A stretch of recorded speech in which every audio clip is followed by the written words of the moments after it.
Good morning, good afternoon, good evening, ladies and gentlemen, boys and girls. Welcome to Emergency Management Associates. My name's Ron Tyler. Welcome to the show. We're coming to you from the Emergency Operations Center. The Emergency Operations Center, 392 miles west of Kitty Hawk Beach, North Carolina, in the Area Command. We appreciate everybody that's here with us today. We've got a lot to talk about.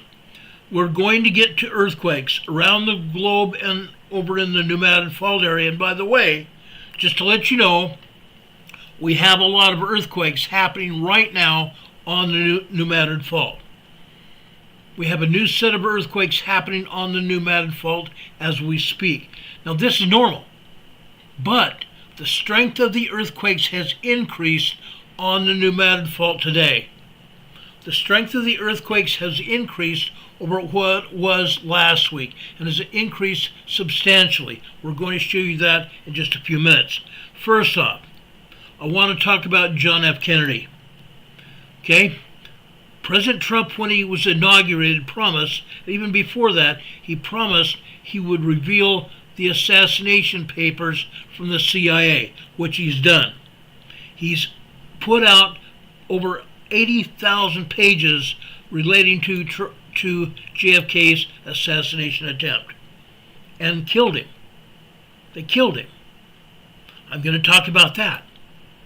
Yesterday, the day before yesterday, I also talked about Judge Boesberg, who was saying that he wanted Trump to reverse the planes that were transporting gangbangers from Tren de Aragua to El Salvador.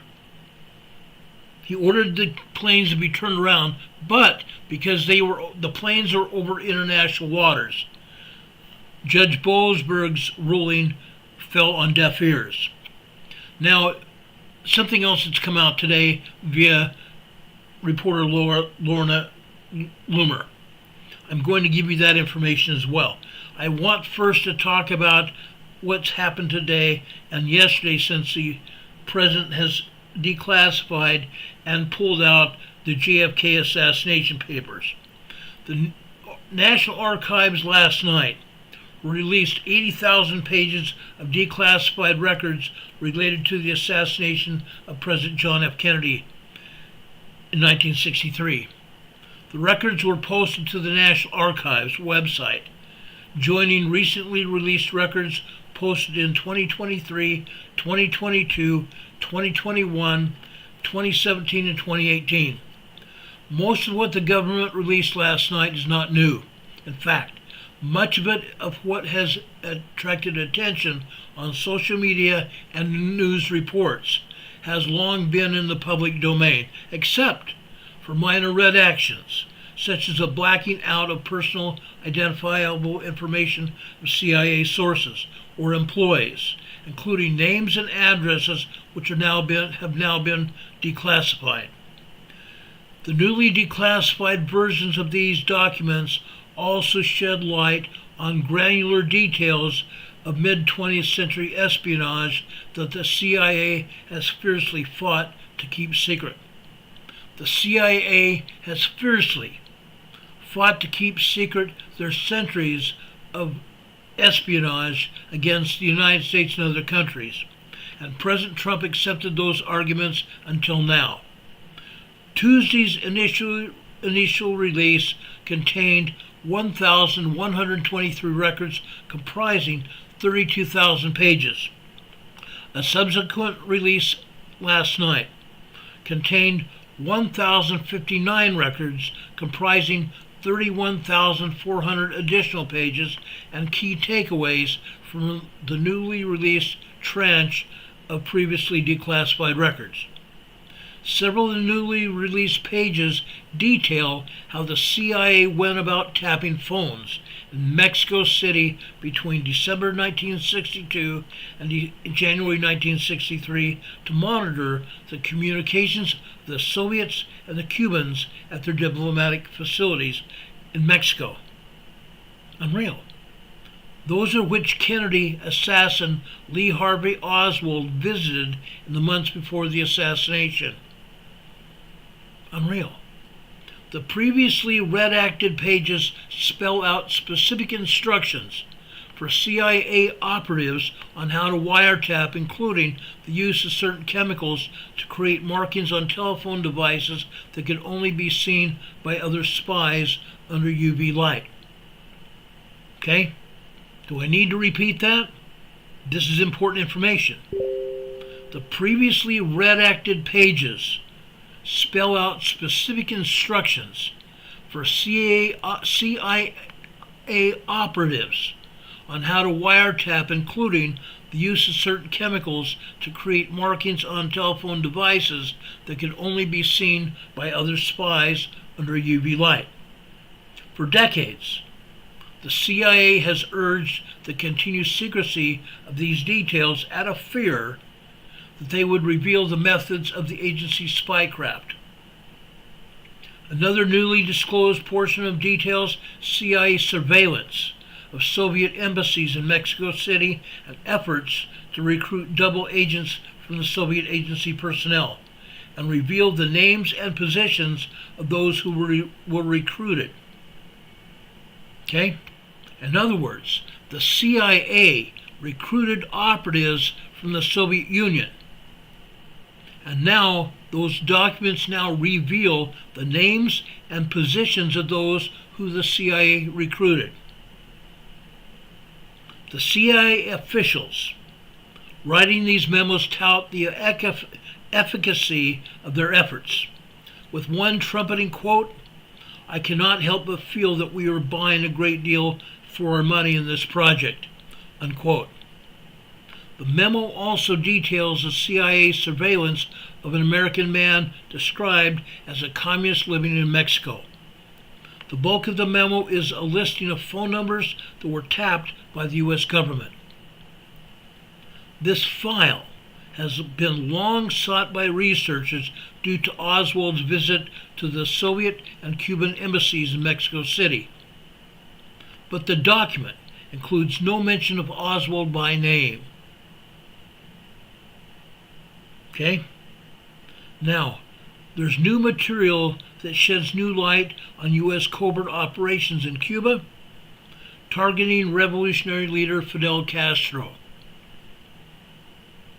Unredacted text of a 1961 June month memo on the CIA sent to Kennedy by aide Arthur Schlesinger contained harsh criticism of the spy agency just months after its backing of the ill-fated Bay of Pigs invasion. President Kennedy did not want an invasion in Cuba. He did not want to attack Cuba, and as a result, the CIA had to back off. Some of the other documents also detailed operations to potentially overthrow Castro. One 1964 document showed that two intelligence assets discussed potentially assassinating Castro under the administration of President Lyndon Baines Johnson. The CIA has often interfered in other international affairs in other countries around the world. The document said that the CIA was allegedly formally in favor of such a plan, but it was shelved due to the opposition of Attorney General Robert F. Kennedy. Isn't that interesting? And later they went out and killed him too. Now, we are going to get those files about Robert F. Kennedy's assassination very soon. Another previously released document detailed RFK being debriefed on potential plans to kill Castro. Robert F. Kennedy asked to be told before the CIA works with the mafia again, according to the footnote of that document. Now, there is CIA foreign footprints here. Arthur Schlesinger Jr. also had argued to Kennedy that the CIA's reliance on controlled American sources had been encroaching on the traditional functions of the State Department. Isn't that interesting? They knew that the CIA was encroaching on the traditional functions of the State Department, and that the CIA had been seeking to infiltrate the politics of American allies. Infiltrating the politics of American allies. At the U.S. Embassy in Paris, for example, Arthur Schlesinger Jr. wrote that the CIA had even sought to monopolize contact with certain French political personalities, among them the President of the National Assembly. Newly declassified portions of Schlesinger's notes also revealed the number of CIA sources in Austria and Chile. Interesting, huh? Those notes are now available. Now, in regards to the RFK killing, the release included 77 documents regarding Robert F. Kennedy, detailing Robert F. Kennedy. While most of the documents relating to his activities as Attorney General and Senator total about 2,500 pages. Of those, only 2 directly mention his assassination in 1968. 2 pages mention Robert F. Kennedy's assassination in 1968. An intelligence document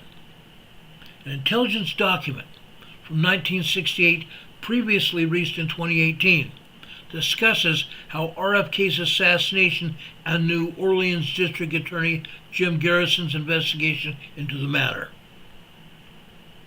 The forthcoming trial of Sirhan, accused of the murder of Senator Kennedy, can be expected to cause a new wave of criticism and suspicion against the United States, claiming once more the existence of a sinister political murder conspiracy. Isn't that interesting? The CIA knew what was going to happen before it did. They planted Oswald to kill Kennedy, and then they got the other man, the bar owner, to kill Oswald.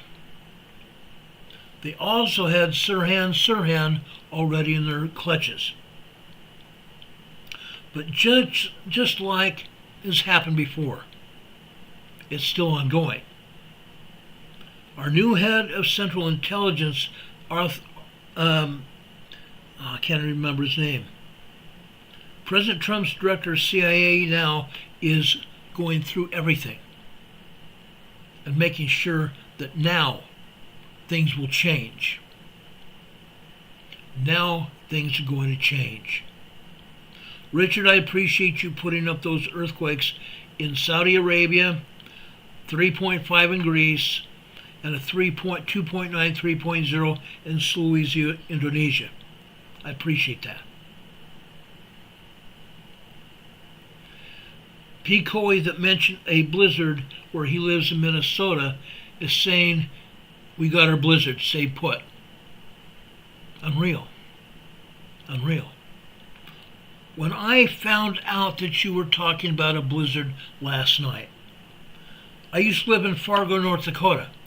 I know what those blizzards are like. Those are mean blizzards.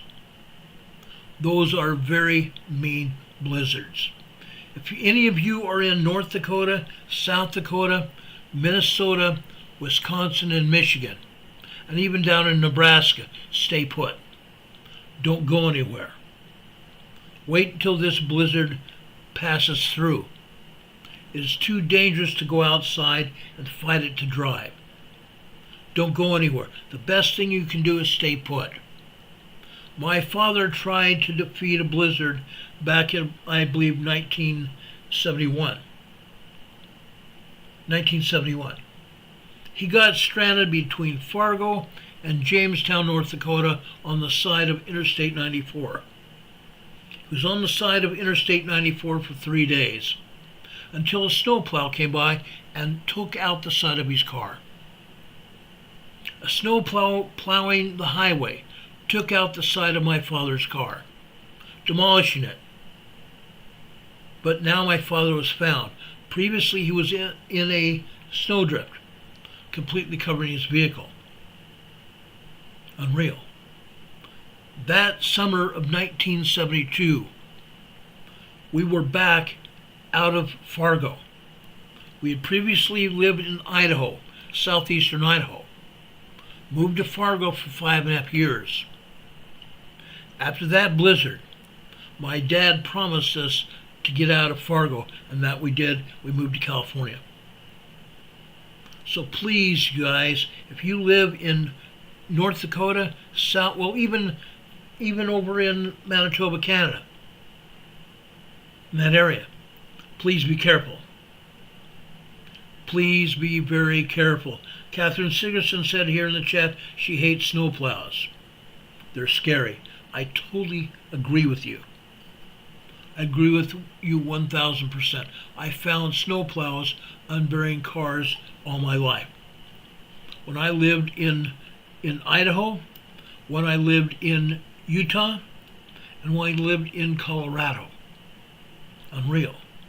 And when we moved from Idaho to North Dakota, guess what? Snowplows were all the time finding vehicles with people inside. Sometimes those people were badly hurt. Fortunately, my father didn't see any injuries from that battle with the snowplow.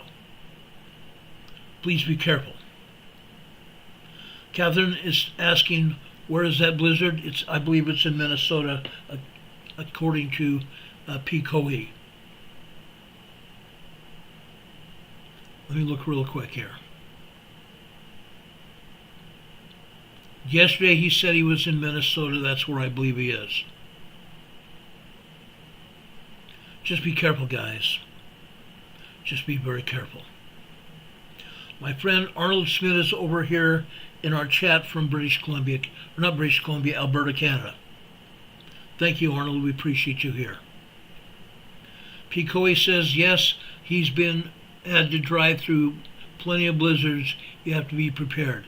Food, water, warm blankets, chains for tires, jumper cables, etc. And always a first aid kit. We had that in my father's car as well. He was very well protected. He had plenty of blankets. He had a sleeping bag. He had tea candles that he had used to cook food, and he used to just drop his window down about 1 inch so he didn't get carbon monoxide poison when he lit up the tea candles. He used the tea candles for warmth, and he used the tea candles to heat up his food. Okay? That's what happened. Catherine Sigerson said the snow will pull your tires into the ditch. You're right. They often do. They often do. Now, getting back to the gist of my program here tonight, I want to talk about that dirtbag. That dirtbag, Judge Boesberg. And yes, I'm calling him a dirtbag. I believe it's just that. This man here. On Sunday, he ordered that the planes that President Trump had put gangbangers on, hauling them to San Salvador, he ordered them returned. But President Trump had already said that the planes were over international waters, and by that time, the judge's order was null and void because they were outside the United States.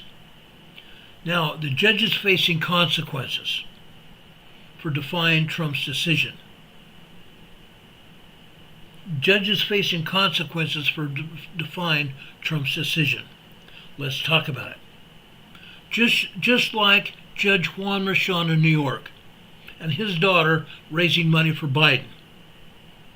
Judge Boesberg has more conflicts, even more than Judge Merchan. Massive conflict of interest. He gave massive amounts of money to Biden, number one. In other words, him ordering those planes returned with those gangbangers that Biden had let come into the United States, he ordered them returned because he wanted to get the Democrat Party to be in charge of the United States by allowing these people to vote. Now 37,000 37,000 gangbangers have been returned out of the United States. 37,000. But Boesberg has given money to Biden. Massive amounts of money to Biden. His daughter also raised over $100 million and bankrolled herself over $1 million. His daughter raised over $100 million for Biden and bankrolled herself over $1 million herself off of Trump's difficulties. His daughter, Judge Boesberg's daughter. Now, Boesberg's wife is also involved here. Boesberg's wife has gotten involved with non-governmental organizations that do abortions. And she's received money from groups that hate Trump. And she's also distributed money to non-governmental organizations that help protect illegal alien criminals. Isn't that interesting? Boesberg's wife got money, and then she distributed money to the non-governmental organizations to help protect illegal alien criminals. Why then wouldn't her husband help keep these illegal alien criminals here in the United States? Because that would benefit his wife. So now Boesberg faces even more questions. Boesberg is going to get impeached. Regardless of what John Roberts said, Boesberg is going to get impeached. John Roberts, the Chief Justice of the United States Supreme Court, had previously made a statement Sunday night that President Trump's harsh words to impeach Judge Boesberg just because President Trump does not like a ruling. Those words are basically mute because of this evidence that has come forward against Boesberg, his wife, and his daughter. Thanks to Laura Loomer, a reporter, who I greatly acknowledge her hearty work to get this information.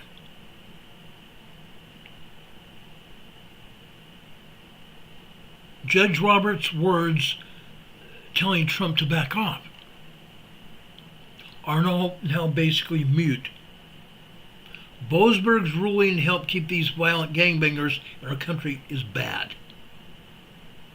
And now, if this continues, these judges are going to face a slap in the face, and they're probably going to lose their jobs. At least that's what I hope. Okay? That's what they deserve.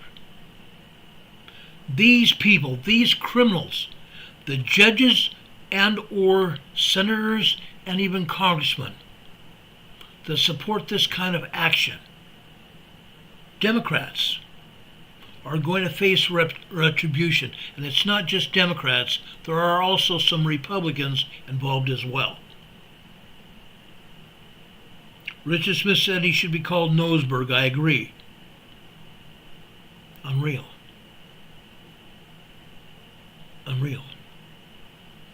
I again say that Judge Boesberg should be removed because he's having a conflict of interest, and his knowing interest in protecting these violent gangbangers is violating the security and sanctity of the United States borders.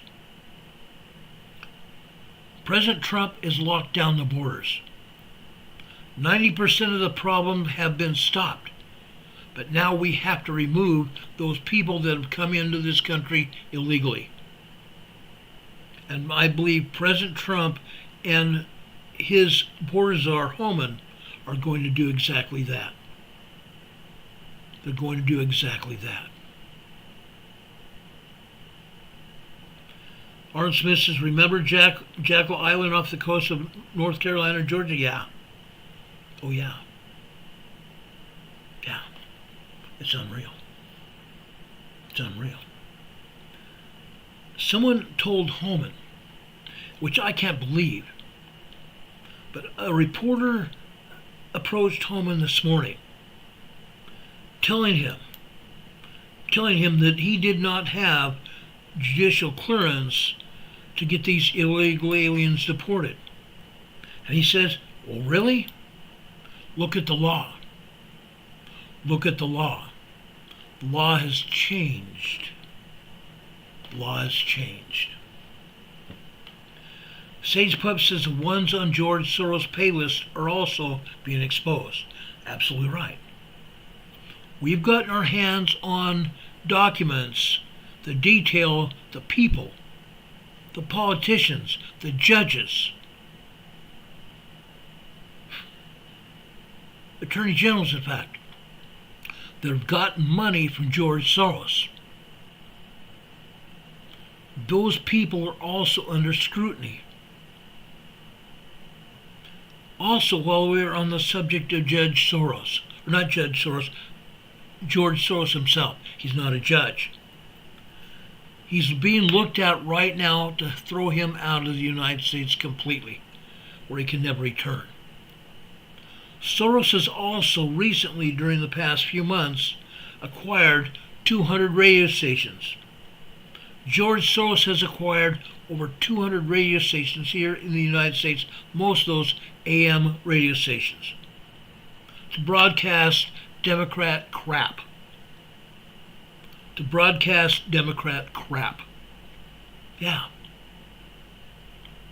George Soros has had the Democrats in his hip pocket, telling them what to do and what not to do, trying to overthrow this country. I believe, and I'm going to, for anybody, any politician that is watching this program, and I tell all of you, I'm telling all of you, anybody that's watching this program, tell your politicians to go after George Soros. Go after George Soros. Put him in jail. Put George Soros in jail. There are other countries also that have banned him from being in their countries. George Soros has already been banned from other countries. He should be banned from the United States of America as well. He doesn't belong here. He's part of the deep state that has been trying to take over this country. And anybody and everybody under his auspices, under his thumbs, should be removed. Plain and simple.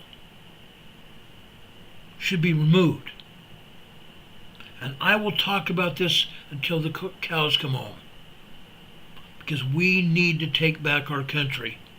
We cannot allow this kind of crap to continue. Catherine Sigurdsson is asking, she's curious about what came out of the incident at the CIA building today. I don't know yet. We'll find out, won't we? We'll find out. Just a second. Let me just check something.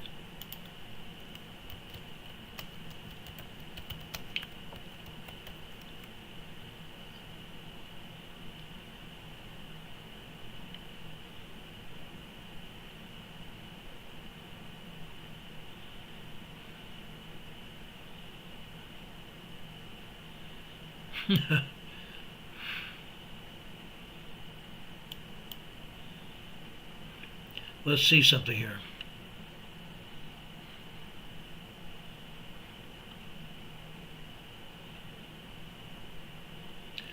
A man with an apparent handgun was seen outside the CIA building in Virginia and is now in custody after barricade incident. Unreal. He was outside the CIA building today, and now he's been arrested. Man with a handgun, just outside the CIA building. He's now in jail.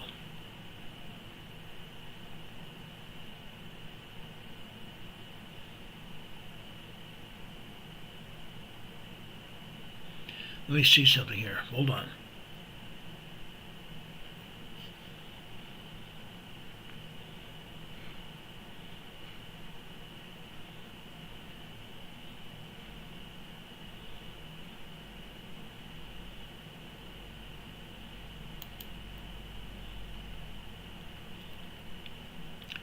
second here.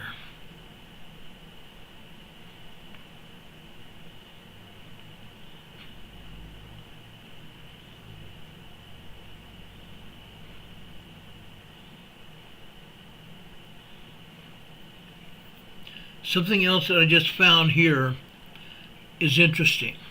Okay? A sensitive complex housing a CIA facility was on the General Service Administration's list of U.S. properties to be sold. Trump is cleaning house. Trump is cleaning house. There was a building in Texas that the United States government was paying $27 million a month to house illegal aliens in. That building was cleared. Nobody was inside. So guess what? Trump has clawed back $27 million for that building. There's another building in Washington, D.C. that the U.S. government was paying millions of dollars to house employees of the government. Guess what?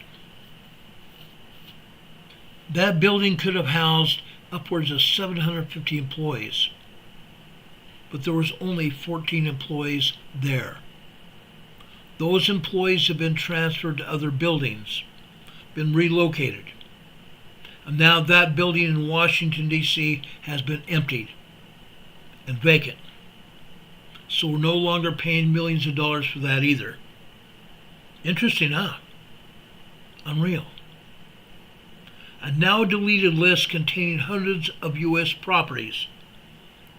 A now deleted list containing hundreds of buildings owned by the U.S. government that the General Service Administration says they have plans to sell. Includes most of a sprawling, highly sensitive federal complex in Springfield, Virginia. It also houses a secretive CIA facility. It houses a secretive CIA facility. The General Service Administration's effort to sell hundreds of U.S. government properties as part of a blunt reshaping effort of the federal government and its workforce, led by Elon Musk and President Trump. Elon Musk's so-called Department of Government Efficiency. That's what this so-called, I want to say, social media person is. Okay? Wired. W-I-R-E-D. It's a political effort by the Democrats. Okay? But Doge's people are staffed in part by young engineers, allegedly, the Democrats say, with no prior experience in government. Doge's efforts have resulted in mass reductions in force, what they call RIFs within the government, what the government calls RIFs. The effective shuttering of entire independent agencies, and the flurry of lawsuits that seek to mitigate Doge's raising of the government over the past 6 weeks. Unreal. The GSA has published a list yesterday that it pulled down the next day before the full list of 443 properties that was removed. More than 120 properties had already been quietly scrubbed, including 14 buildings that did not appear to be listed in the inventory of owned or leased buildings by the GSA. Isn't that interesting? 14 buildings that were not even on the list of GSA owned or leased buildings. Unreal. Unreal. What is going on? Why are we paying millions and millions of dollars for all these buildings? And the GSA does not even have them on the list of owned or leased buildings. Crazy, huh? Most of these properties, aside from the one identified only as building A6810 were labeled as either Butler or Franconia, according to public records. All of them are part of a large federal facility known as the Franconia Warehouse Complex, or the GSA Warehouse, which sits fenced in by chain link topped with barbed wire at 6810 Louise Road in Springfield. Most of these buildings in the complex, which dates back to the early 1950s, is dominated by over 1,005,602 square feet. Warehouses long used as government supply depots are believed to be used by various government agencies for mandate purposes.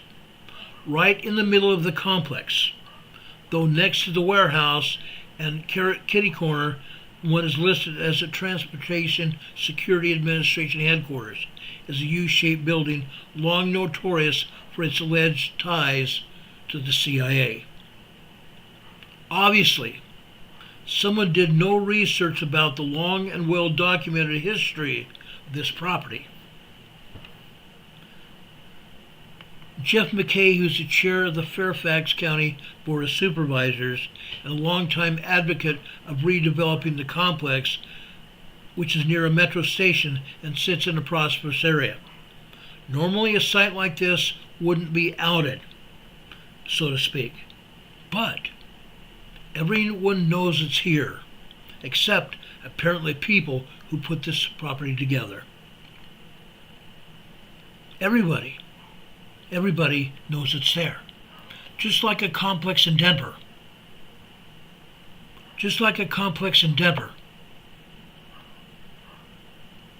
There's a huge complex there.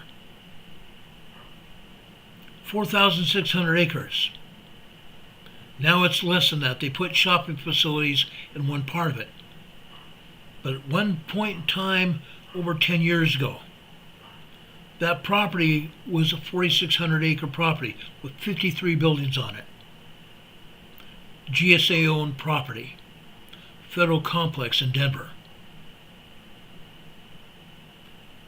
This property in Springfield Center Drive had use of by the CIA, not all of which can be necessarily observed from street level. Naturally, the CIA would not want to be observed. This was first reported in 2012 by the Washington Business Journal in an article around the same time called "The CIA's Presence in This Area Perhaps the Worst Kept Secret in Springfield." The most specific description of its purpose, as the publication noted, can be found in 2011 spy agency-focused nonfiction book called Fallout: The True Story of the CIA's Secret War on Nuclear Trafficking by Catherine Collins and Douglas France. Okay? The book was called Fallout, 2011. The story of the CIA's secret war involving nuclear trafficking. The authors, Catherine Collins and Douglas France, who write, while describing clandestine operations, quote, "There were two pick-and-lock specialists from the agency's secret facility in Springfield, Virginia. In a warehouse-like building there, the CIA trains a cadre of technical officers to bug offices, break into houses, and penetrate computer systems. Whether it's currently used for these purposes is unknown." Now, according to the Journal's reporting, Fairfax County leaders like McKay were frustrated because plans to redevelop the complex ran up against the existence of this facility. Nobody wanted to touch it. This idea that you can sell everything around it and it will be okay runs counter to all the intelligence information we've been given out over the past couple of decades. Without divulging the specific details of the activities, the government has been very clear about the sensitivity of this project. Even a widely supported plan to relocate the FBI headquarters to Springfield has foundered, due in part to the CIA presence. While the FBI would not have raised security concerns, its relocation to the site would have raised logistical issues. Some government agencies said redevelopment was impossible. Others said the secret facility would have to be relocated at the expense of the incoming tenant, making it far more expensive than other potential sites. GSA sources, the General Services Administration sources, have been wondering about the possibility of inclusion of CIA buildings on the list that was posted and then deleted. One source with knowledge of the CIA operations, when asked about concerns that the GSA may have listed at least one of the agency's facilities as being for sale, immediately acknowledged the Springfield building. The building itself, which is just past reporting, has been described as being held by a private owner. Really? Still occupied and run by the CIA, but it's listed as having a private owner and does not appear to be for sale. But due to its sensitivity, selling the building around it would raise much of the same concerns, because the CIA is in it. CIA is in it. Carla Max, I appreciate you being here. Thank you. Appreciate you. Now, there have been some rumors swirling around that some of the buildings identified house classified CIA space. Some of the buildings identified house classified CIA space. The release of non-core properties was especially surprising, as this nebulous language has not been historically used by the GSA. As the Washington Business Journal reported in 2012, a real estate appraisal in the late 1990s listed the CIA as one of the complex's tenants, indicating its presence there extends back at least 3 decades.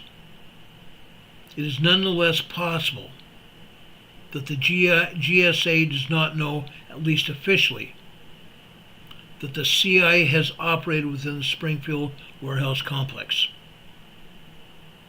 In general, we have agencies that perform many critical law enforcement and national security functions. We are not always aware of what type of operations are being conducted within tenant spaces. We build out operations in their specs and ensure their spaces are up to code. In my personal experience, there are spaces in our buildings that not everyone knows about, not necessarily CIA specific. The CIA has declined to comment. The GSA did not want to respond to requests for comment here. Today, the GSA issued a statement acknowledging the feedback the agency has received and asserting that inclusion on the original published list does not mean a building would be up for sale immediately. We anticipate the list could be republished in the near future, after we evaluate the initial input. The statement continues to read, and determination how we can make it easier for stakeholders to understand the nuances of the assets listed. I'm not saying it's CIA or not. A former intelligence analyst who worked at Langley for more than a decade says he's not saying it is CIA or not, but it is reckless that this information is out there at all. Interesting. The CIA did not want that information out there. It speaks to the fact that these guys have no interest in even understanding government operations. Interesting. The CIA themselves don't want anybody to know what's going on. I don't believe they ever have. They don't want anybody to understand what is going on or even have any knowledge of it. Unreal. Now, I did work on a couple operations when I was a federal officer in San Diego, where CIA was involved. I cannot specifically tell you what they were, but I'm going to tell you this. There are things that the CIA and the FBI and other agencies don't want anybody to know about. Fact. Fact. Does anybody have any questions about anything we've been talking about? I want to make sure we talk about everything here and address everything. That is my biggest thing on this program. I don't want anything to just be out there, hanging, and not have some truth backing it. I don't put anything out on this air unless I have backup for it. And I just gave you my backup for everything. People, individuals. Okay?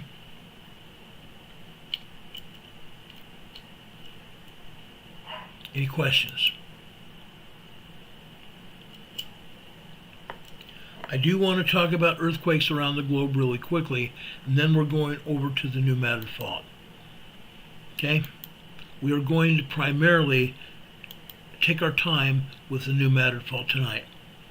Like I said, there's a lot going on, and I want everybody to understand what's happening. I think it's very important that we understand what's going on, because it affects all of us. We have a great number of people that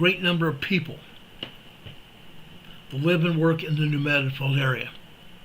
And as I said, the strength of these earthquakes that have been occurring, tremors and 2.0, 3.0, I'm going to even say 4.0 earthquakes happening on the New Madrid Fault. The strength has increased, guys. The strength has increased. For about a month, the number and strength of earthquakes have decreased to tremors and minor earthquakes. Now the strength has increased and the number of earthquakes has also increased on the New Madrid Fault. Plain and simple. Let's talk about this earthquake down in the region of the South Sandwich Islands. Notice where this is. Okay? We've had numerous earthquakes here. Yesterday morning we had a 5.3 earthquake just northwest of here. 5.3 earthquake here in the South Sandwich Islands. Now we have another 5.0. That means the energy is going to go up here through the central mid-Atlantic. Okay? It's going to go up here through the south mid-Atlantic, going up here into the central mid-Atlantic, and then it's going to go up here to the north mid-Atlantic. That said, the Mid-Atlantic Fault is expanding. The Mid-Atlantic Fault is expanding. Let me put up my webcam here. The Mid-Atlantic Fault is expanding. The Mid-Atlantic Fault is pushing Africa and Europe in an easterly direction. While that's happening, the Mid-Atlantic Fault is also pushing Greenland, Canada, the United States and northern Mexico in a southwesterly direction. The Mid-Atlantic Fault is expanding just like this. I'm going to show you tonight that the East Coast has also had some earthquakes. The East Coast has also experienced earthquakes as that Mid-Atlantic Fault expands. Okay? It's happening. It's happening. Okay? Now, We talked about this 5.0 down here in the South Mid-Atlantic, South Sandwich Islands here. Not quite yet at the Mid-Atlantic, but it's over here in the South Sandwich Islands in the Southern Atlantic Ocean. Let's go over here to south of Fiji. Okay, this is a large 5.1 earthquake south of Fiji. Okay, this is also a very deep earthquake, 559 kilometers deep, which means this 5.1 earthquake is going to spark a 6.0 very strong earthquake. Deep earthquakes propagate stronger, more shallow quakes. So within the next 3 days to 10 days, 3 to 10 days, we're going to see another 6.0 earthquake happen over here in the central part of the South Pacific. We're going to see it here. That seismic energy can also reach over here to southern Chile and Argentina. Note this, they're not showing any earthquakes over here in the western and South America, but there are. There are 20 earthquakes here between Chile, Peru, Ecuador, and Colombia. And USGS not showing not one of them. Not one of them. The only earthquake they're showing here is off the coast of Ecuador. A 4.8 earthquake here, 6 kilometers deep. Actually 10 kilometers deep, 6.2 miles deep. Okay, let's go over here to the South Pacific. We just talked about this 5.1 that's going to propagate a shallower, stronger quake of a 6.0 magnitude within the next 10 days. Probably will happen within the next 3 days. We go north here. This is just east-northeast of Luvuka, Fiji. East-northeast of Luvuka, Fiji. This is a 4.8 earthquake here. This is also a deep earthquake. This earthquake is going to propagate a 5.7 to a 5.8 earthquake. It's going to propagate a stronger, shallower quake, a 5.7 to a 5.8 very large earthquake. Regardless of what USGS says it is, it's a very large earthquake. It could happen here in the Fiji, Tonga, Samoa area. It could be going all the way down into New Zealand. It could go over here to Vanuatu, the Solomon Islands, or even west over into Papua New Guinea. But it's going to happen. A 5.7, 5.8 within the next 3 to 10 days. We go over here to the west. Actually, no, before we go to this. Before we go to that. We have one other earthquake here. This is a 4.3 earthquake. This is an area of the Pacific Ocean where we have tiny islands. Okay? These islands are called Alo Wallis Futuna. Okay? This is 126 kilometers from there. None of these earthquakes are anywhere near the islands. Nobody felt this earthquake or any of these earthquakes, and nobody was hurt. No damage. Because the waters of the South Pacific Ocean absorb the strength of these quakes. Absorb the waves of destruction of these quakes. This is a 4.3. 392 kilometers deep. This is a medium depth earthquake. Okay? Well, this is not a very deep earthquake. This is a medium depth earthquake. As a result, I don't believe this earthquake is going to spawn anything. A 4.3 earthquake out here, out in the waters of the Pacific, away from any land. Nobody hurt, nobody felt this quake. Let's go over here to the west, the Solomon Islands. This is another large earthquake in the Solomon Islands. A 4.9, 5.0 earthquake here. Now, I understand that the USGS is calling this a light earthquake, a 4.9. Prior to this time last year, USGS logged these 4.0, 4.9 earthquakes as moderate earthquakes.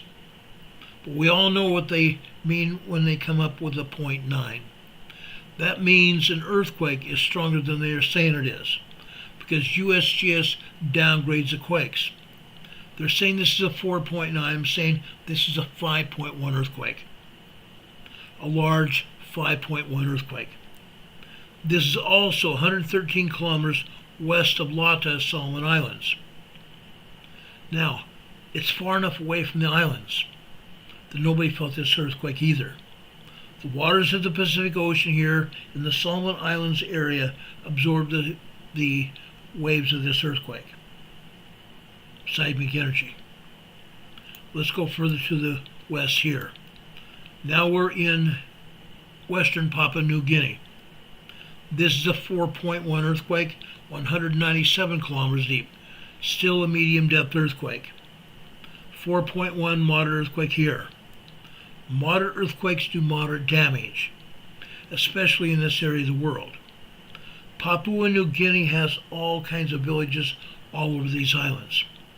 Again, I'm going to say this, and every time we have an earthquake here, I'm going to say it, because there are people here that haven't seen this program before. I want to be very succinct about this. The people here in Papua New Guinea don't have much money at all. None of them. And as a result, earthquake standards, building standards, don't hold a fly.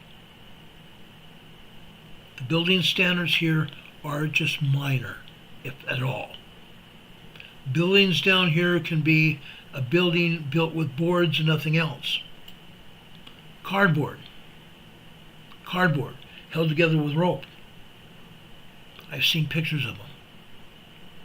Whenever there's an earthquake here, these people suffer.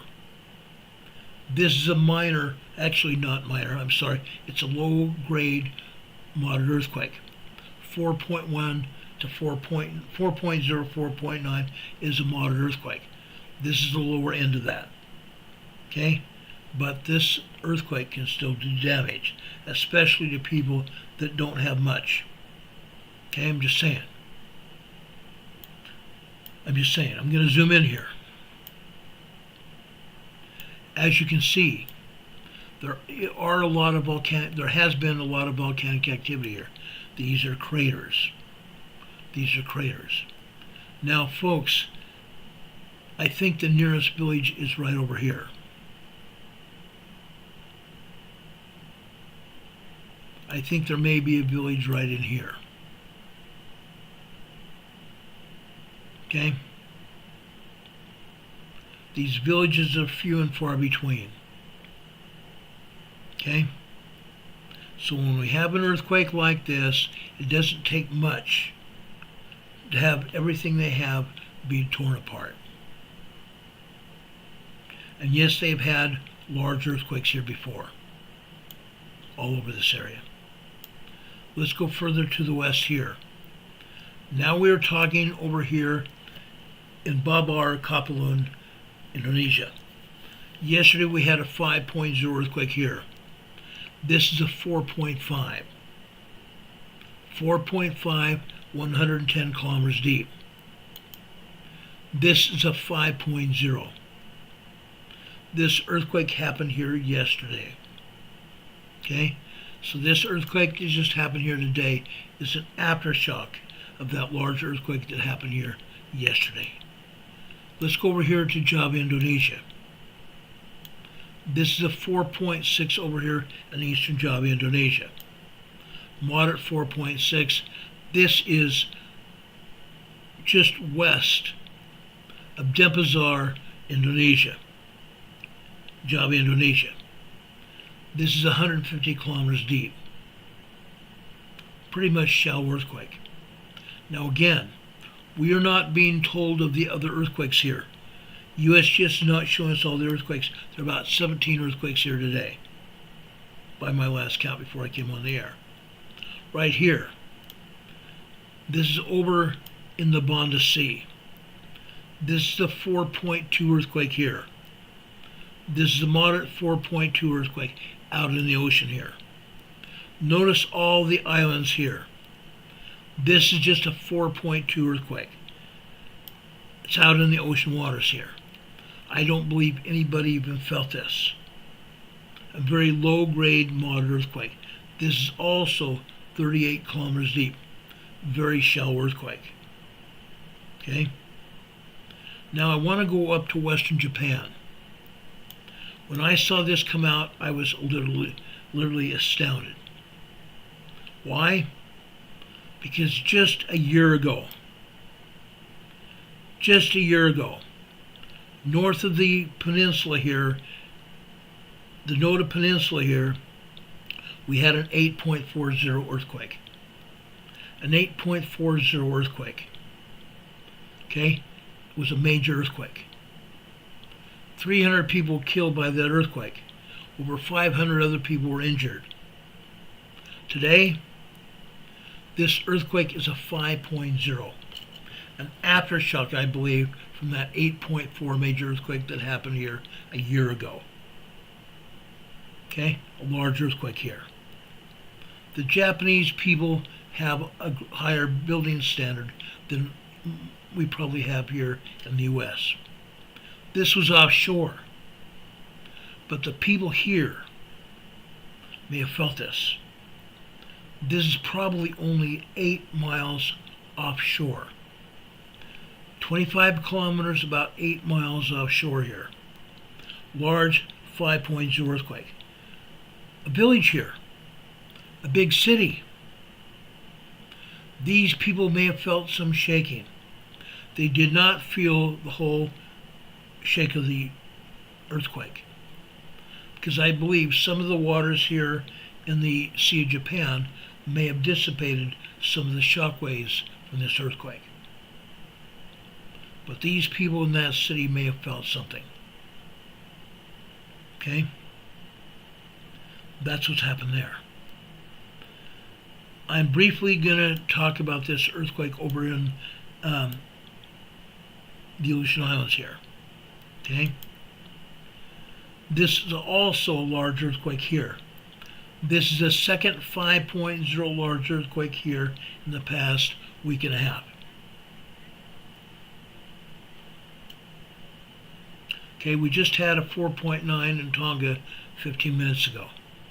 A large 5.0 earthquake in Tonga 15 minutes ago. This is a large 5.0 earthquake here in the Aleutian Island chain. Notice that it's nowhere near land. There's no island even near here. This is in an area of an earthquake fault. One of the largest earthquake faults in the world, the Aleutian Island chain. This 4.7 here is an aftershock of that large 5.0.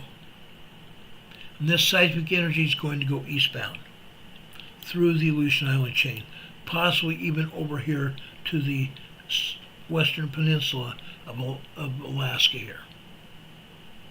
The western peninsula of Alaska. We'll come back here in just a minute. Okay? I want to go over Europe first. Again, look what the USGS is not telling us.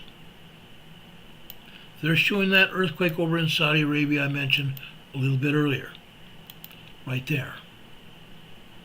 This is a 4.1 moderate earthquake. Saudi Arabia. Okay? It's allegedly 100 kilometers south-southwest of Qatar. Qatar is where the U.S. Navy has some of its ships. It's a very well-known and populous area. This is a 4.1 moderate earthquake. Okay? But there are other earthquakes here as well that the USBS is not talking about. Over here in Ethiopia, we have several 4.1, 4.4 earthquakes here, as well as other minor earthquakes. This rib zone right here is a huge earthquake fault, and it's separating. It's separating. there's going to be a fissure here. It's not going to be volcanic unless one of the volcanoes goes. Yes, there are volcanoes in this area, but this area is going to open up. And I believe we may have seawater here in this fissure. Now it's going to take a major earthquake to happen. I think it's going to happen. And it might happen fairly soon. We don't know. We don't know. That's a big if right here. We don't know. Let's go up here. We keep talking about this every time I show this area of Europe. And yes, this is technically the Middle East. Okay? This area right here. It's a Turkey-Syria border region. 2 years ago, February 3rd, 2 years ago, 2023, we had a major 9.0, 10.0 earthquake that struck right here. It killed over 5,000 people and injured over 5,000 more.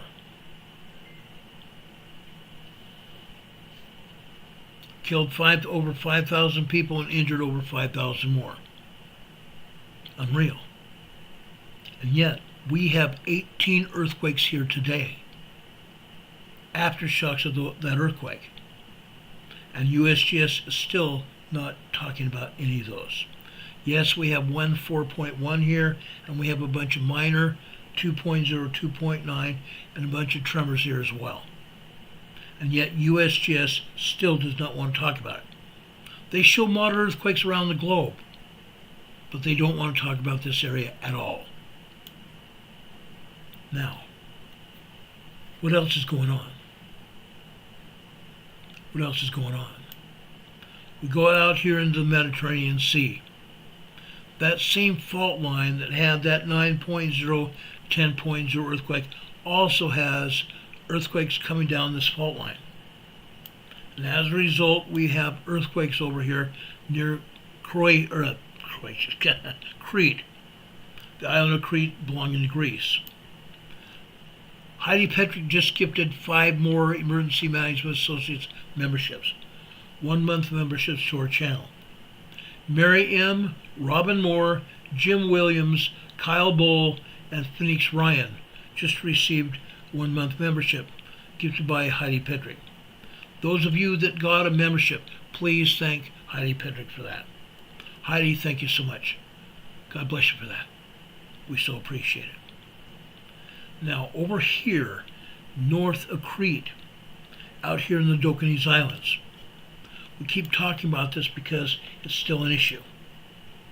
We continue to have earthquakes out here, and again, this is another area where USGS denies anything's going on. Why do I say denies? Because if they don't publish earthquakes, if they don't talk about them, they're denying they happen. Them not talking about them is denying they happen. Incredible. Our own agency, the preeminent seismic agency of the world, and we're not talking about these earthquakes. And USGS, even on their side, saying, oh, we may not talk about some earthquakes. We may not talk about some earthquakes. They don't believe they have to. I believe they do. Why? Because, folks, there are some volcanoes here. There are some volcanoes. There's a volcano over here in Santorini. North of Santorini in this island area. Undersea volcanoes here. Undersea volcanoes. People are going to get hurt. If we have a volcanic eruption here, people are going to get hurt. The Greece government has evacuated people from some of these islands. These islands depend on tourist dollars, but not if they're evacuated, because now the Greek government is sending people to other places. They're sending tourists to other places, so they won't be in harm's way here, which is a good thing for the Greek government. I applaud the Greek government for that idea. Now, while there are earthquakes still happening over in the Aegean Sea here, Over here in Greece, we have about 18 earthquakes over here in Greece. And again, USGS is not talking about them. Heaven forbid. Heaven forbid. More earthquakes here in Italy. Southern Italy, central Italy, and over here. I want to talk about earthquakes right here. Why?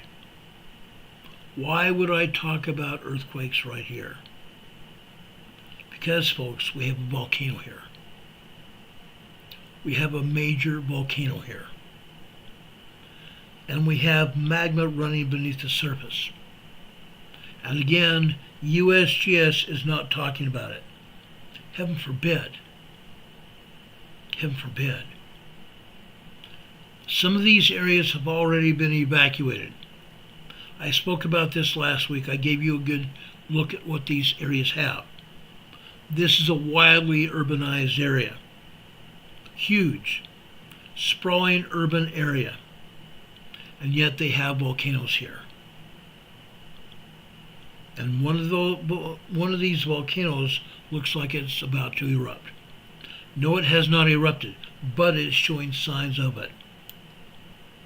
USGS is not talking about it at all.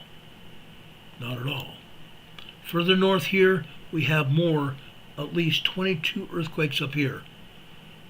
Most of these earthquakes are 1.2 to 1.7, 1.9 quakes. Some of them are minor, 2.0, 2.9, but earthquakes nonetheless. The last time we had a swarm of earthquakes here, it was precipitated by tremors and minor earthquakes. I believe it's going to happen again. It's going to happen again. They're not talking about any earthquakes here in northern Italy. They're not talking about any earthquakes in the Alps Mountains, separating Italy from Germany, Switzerland, Austria, and even France. But there are earthquakes here. They're not talking about earthquakes here in Spain either. Why not? Why not? There are plenty of earthquakes. Over here in Puerto Rico, let's talk about these earthquakes real quick. We have one earthquake over here in Eastern Dominican Republic. Excuse me. This is the 4.2 minor earthquake here. Or not minor, I'm sorry, 4.2 moderate earthquake. This is 116 kilometers deep. Still a fairly shallow earthquake. Okay? 4.2, 6 kilometers west of San Rafael del Yuma, Dominican Republic. We go up here. What do we have here? 3 more earthquakes dropped by the Cayman Ridge. This earthquake fault that you see here starts over in Guatemala and comes eastbound. Eastbound just south of the Cayman Islands, north of Jamaica, skirts the southern edge of Cuba, continues eastbound over Haiti and the Dominican Republic, eastbound over Puerto Rico here, over the U.S. and British Virgin Islands here, then it drops to the south here, goes east, southeast of the U.S., not U.S., but I mean the Leeward Islands here. These are the Leeward Islands, and the other day we had a 5.0 earthquake here in Guadalupe Island here, in Leeward Islands. This same Cayman Island ridge here, it continues southbound. Continues southbound until it gets over towards Venezuela. Then it goes directly east into Venezuela. And it goes through this northern area of Venezuela and south of Grenada. South of Grenada. The Cayman Ridge carries earthquakes from Central America. The Cayman Ridge here carries earthquakes from Central America. For example, this. This is a 3.6 earthquake, 13 kilometers deep. This is a 3.7 earthquake here, 53 kilometers deep. This is a 3.4 earthquake, 20 kilometers deep, carried by the Cayman Ridge. The Cayman Ridge. a major seismic zone here in the Caribbean. One earthquake north of Puerto Rico here. This is a 2.6 earthquake here. About 9 miles north of Comuy, C-O-M-U-Y, Puerto Rico. We go over here to the southeast here, southeastern Puerto Rico. This is a 2.4 earthquake. This is 2 miles southwest of Las Piedras, Puerto Rico. 2 miles, 4 kilometers south of Las Piedras, Puerto Rico. Go back out here into the island area. This is northwest of Charlotte Amalie, U.S. Virgin Islands. This is a 3.4 earthquake. 3.4 earthquake. This seismic energy was dropped by the Cayman Ridge here. This happens all the time. All the time. Now, I want to go over here to Central America real quick. They show 2 earthquakes out of 14. 2 earthquakes out of 14 here. This is a 3.4 near Villanueva, Honduras. Northwest of there. This is a 4.8 earthquake, 151 kilometers deep. This is off the coast of Soyapango, El Salvador. 1 mile south of Soyapango, El Salvador, a 4.8 earthquake. Over here on the East Coast, I want to talk about some earthquakes here because we're going to talk about it in a minute. Right here, South Carolina. I'm going to show you a seismogram from this area. Okay? This is 6 kilometers, 3 miles east-southeast of Elgin, South Carolina. Look where this is. This is in the foothills of the Blue Ridge Mountains. This is in the foothills of the Blue Ridge Mountains here. It's on the Atlantic Plate. The Blue Ridge Mountain here is the Continental Divide. This is where the Atlantic Plate is divided from the North American Plate. So this area of Elgin, South Carolina is being caused, these earthquakes are being caused by the Atlantic Plate here. And like I said, in a few minutes, I'm going to show you a lot more than just a 1.6 tremor. A lot more. We'll talk about that. Let's go north into Canada, near Quebec province. This is a 3.6 earthquake here. This is 14 kilometers, 7 miles west of Riviera Rouge, Canada. 14 kilometers west of Riviera Rouge, Canada. 3.6 earthquake. Again, look where it's at. This is an area of the Continental Divide here. The Continental Divide. This is why we have this earthquake here. Cassandra Goss, howdy. It's good to see you. Good to see you. Now, Rebecca the Explorer is not here tonight. She's had her oldest daughter in the hospital. She's probably still in the hospital. I haven't heard from her today. I read a memo from her, written by her yesterday, that she's been taken up with caring for her daughter in the hospital. As of yesterday, they did not know why or what her daughter had, but she's been hospitalized. Let's pray for Rebecca today as well. Okay? Let's do that. Now, one more earthquake before we talk about the pneumatic fault. Tuttle, Oklahoma. Good old Tuttle, Oklahoma. We've had numerous earthquakes here. This is 7 kilometers, approximately 3 miles south-southwest of Tuttle, Oklahoma. 6.6 kilometers deep. 3 miles deep here. Why are we having earthquakes here? Let's take a closer look here. This is smack dab in the middle of an oil and gas pumping operation. There's a pumping operation to the east right there. Right there.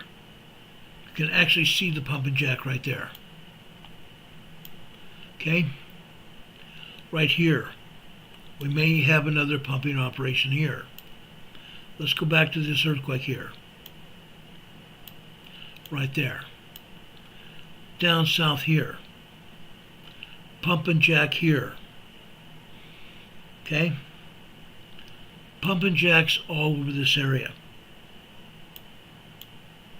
Right here, for example. There's another pump and jack right there. If there is an earthquake within 6 miles distance, 6 to 10 miles distance from a pumping operation, it is considered to be a fracking operation earthquake. And that's what we have here. A fracking operation earthquake. This is a 1.3 tremor here near Tuttle, Oklahoma. Near Tuttle, Oklahoma. Okay? I believe this is Tuttle, Oklahoma right here. Let's go over to the pneumatic fault. I want to say this. USBS is not showing any earthquakes here at all. And yet I am about to show you not just 1.0 to 1.9 tremors, not just 2.0 to 2.9 minor earthquakes, not just 3.0 to 3.9 earthquakes, but quite possibly 4.0 or larger earthquakes on the pneumatic fault. Folks, you ain't seen nothing yet. You ain't seen nothing yet. I'm telling you guys, I'm going to show you exactly what's going on right here, right now. Yes, we have earthquakes over here in southern Texas. That's been going on for years now. Years and years we've been having swarms of earthquakes here. Let's go over and show you some earthquakes have been happening. I'm sorry, I got rid of my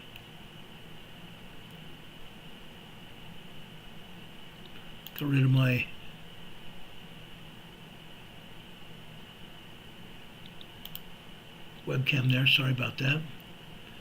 Let's go over here and talk about the pneumatic fault and also talk about earthquakes on the East Coast. Unreal. Unreal. This is Alabama, guys. Alabama. This is east of the pneumatic fault. But look what we're showing here. These are tremors over here in Carrollton, Alabama. Tremors. Tremors here. We have 1, 2, 3, 4, 5, 6, 7, 8, 9, 10, 11, 12, 13, 14, 15 good-sized tremors, and we have other numerous very tiny tremors. The tremors over here in Alabama. We don't usually see this. That's why I'm telling you about it. This is east of the pneumatic fault. But that's not all, folks. There's more. This afternoon, more tremors here, and in fact, let me show you this. Right here. Sorry about this, hold on a second.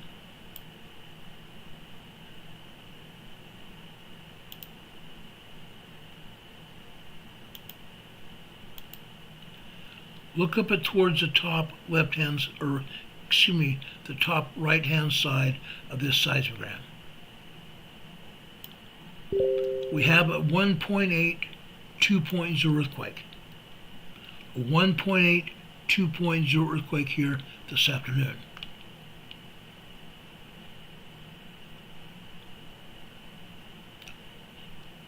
(1:14) this afternoon. A 1.8, 2.0 earthquake here. Alabama. Like I said, we don't often see this. That's why we're talking about it. I believe it needs to be seen. I believe it needs to be seen here. Let's continue this conversation here. Let's go over to Arkansas. This is on the New Madrid Fault. On the east side of the New Madrid Fault, right there. Right along the Mississippi River. Catfish Pond, Arkansas. Look what we're seeing here. Look what we're seeing here, guys. Yes, for the most part, these are nothing but minor earthquakes and tremors. Tremors all over there, right there. Okay? For the first part of the day. But the tremors get bigger. The tremors get bigger. About 800 hours this morning, 8 a.m. this morning. 8 a.m. this morning, the tremors got even larger. You can see that here on the black line. Look what happens after 11 a.m. The tremors get even larger. By 11:45 on the green line at the bottom, all of a sudden, we're not just seeing tremors, but we're seeing minor earthquakes as well. 2.0, 2.4 minor earthquakes here after 11:45 this morning. Most of these 2.0, 2.4 are at approximately 11:50, 11:52 a.m. this morning. That was this morning. Let's take a look at this Catfish Pond, Arkansas this afternoon. Look at this, guys. Look at this. We went from almost no white behind this color here. The color is completely dominating the white behind it. That means the seismic energy was rampant here. The seismic energy here was rampant. Up at the top, I believe we had 2 minor earthquakes today. At 12:07 a.m. this morning, 2.0 earthquake. Possibly one before that at 12:04.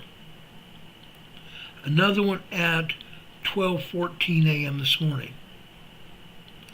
Look at the color here. It's not just tremors here. It's not just tremors. We're talking about minor earthquakes here. 2.0 to 2.5 earthquakes.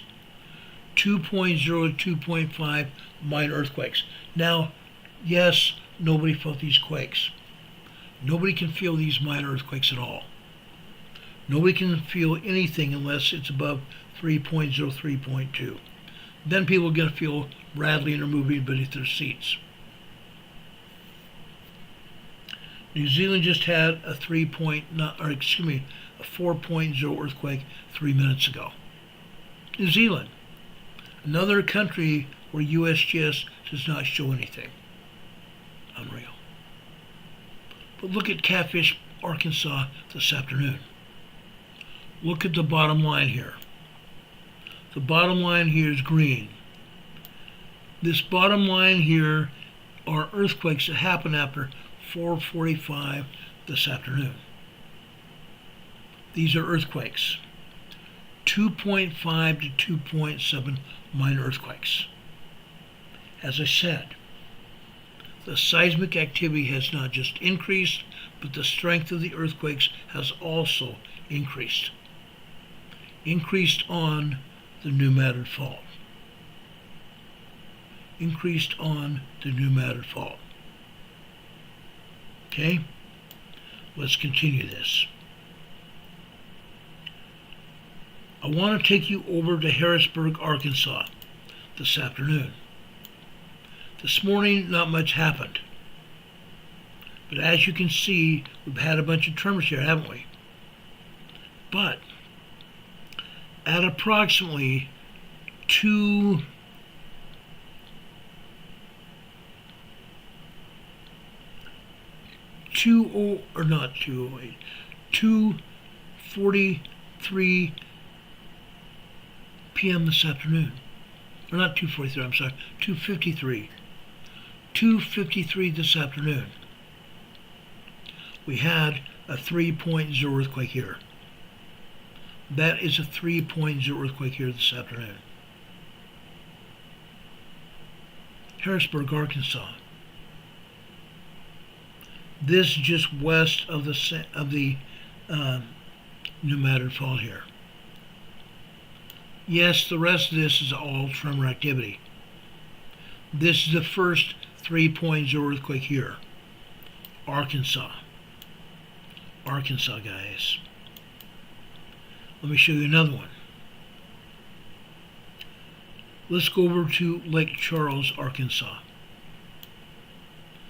Look at all this tremor activity here. Last week and for the past month and a half. We've hardly seen any activity at all. But now, these are all tremors here in Lake Charles, Arkansas.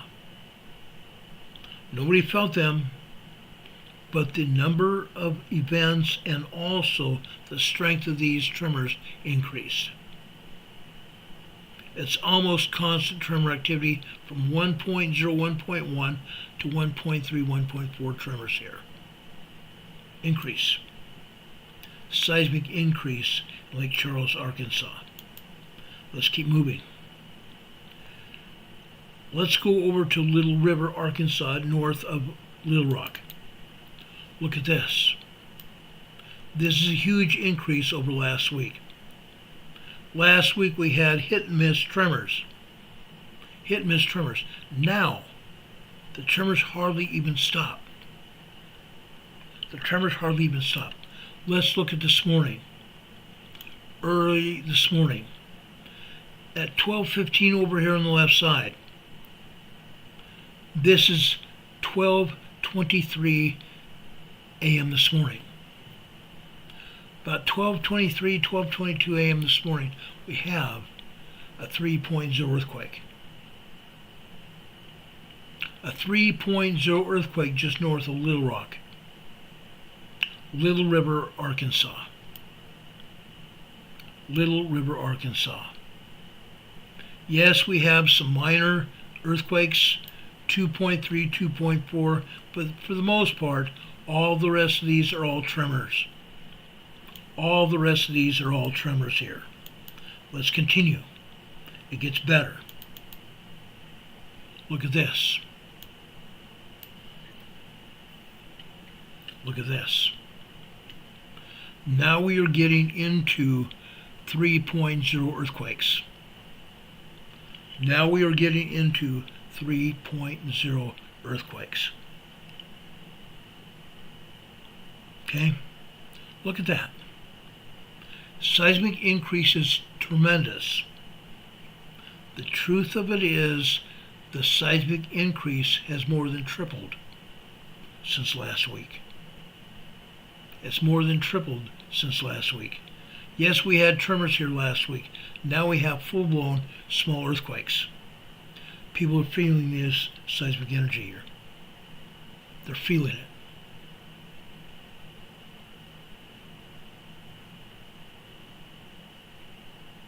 It's moving. It's moving all over the place. Okay? When we were here 2 weeks ago showing you this information, there was hardly anything going on. Now it's gotten crazy. Deb Reese is here. Deb, thank you for being here. God bless you. BFS Life is here. Thank you for being here. Appreciate you. I appreciate everybody here. Pico is a she. Thank you for telling me that. God bless you. BFS Life says, Ron, do you think this could be part of a hint of the big one coming to California? Like you said, it won't be only California, but it could be felt throughout. When we have that major earthquake, up and down the entire west coast of the United States. It will be felt all the way to the east coast. Here on the New Madrid Fault, when we have the 8.0 plus earthquake, yes, the scientists are saying now it's probably going to be an 8.0 plus earthquake here on the New Madrid Fault. It's also going to be felt across the continent. It'll be felt across the continent. This seismic energy here will not precipitate a large earthquake on the west coast. The seismic energy on the west coast is coming from the south. I shouldn't say the west coast necessarily. The southern west coast, the seismic energy will be coming from the south. Except if we have a Cascadia megathrust earthquake, then the energy will go north into Alaska, will come all the way down into California, and all the way into North Mexico. And that energy will be felt across Canada and the entire United States of America. It's going to be felt. But we cannot ignore what's going on here. Again, this is Little River, Arkansas. Look at this. 3.0 earthquakes, and it's not just one or two. There are a great many 3.0 earthquakes here, and also minor earthquakes as well. This is huge, guys. Berlin is asking, has anyone seen earthquake lights? I have not. I have not. Yes, I understand it happens, but I have not. But folks, this is serious. This is serious. The New Madrid Fault has awakened again. I was wondering when it would happen. Guess what? We don't have to wonder anymore. Let's go to Manila, South Arkansas. This is this morning. This is this morning.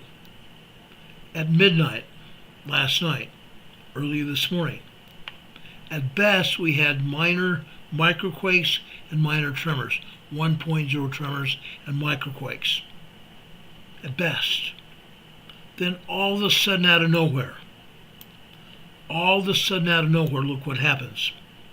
Let me enlarge this so you can see it.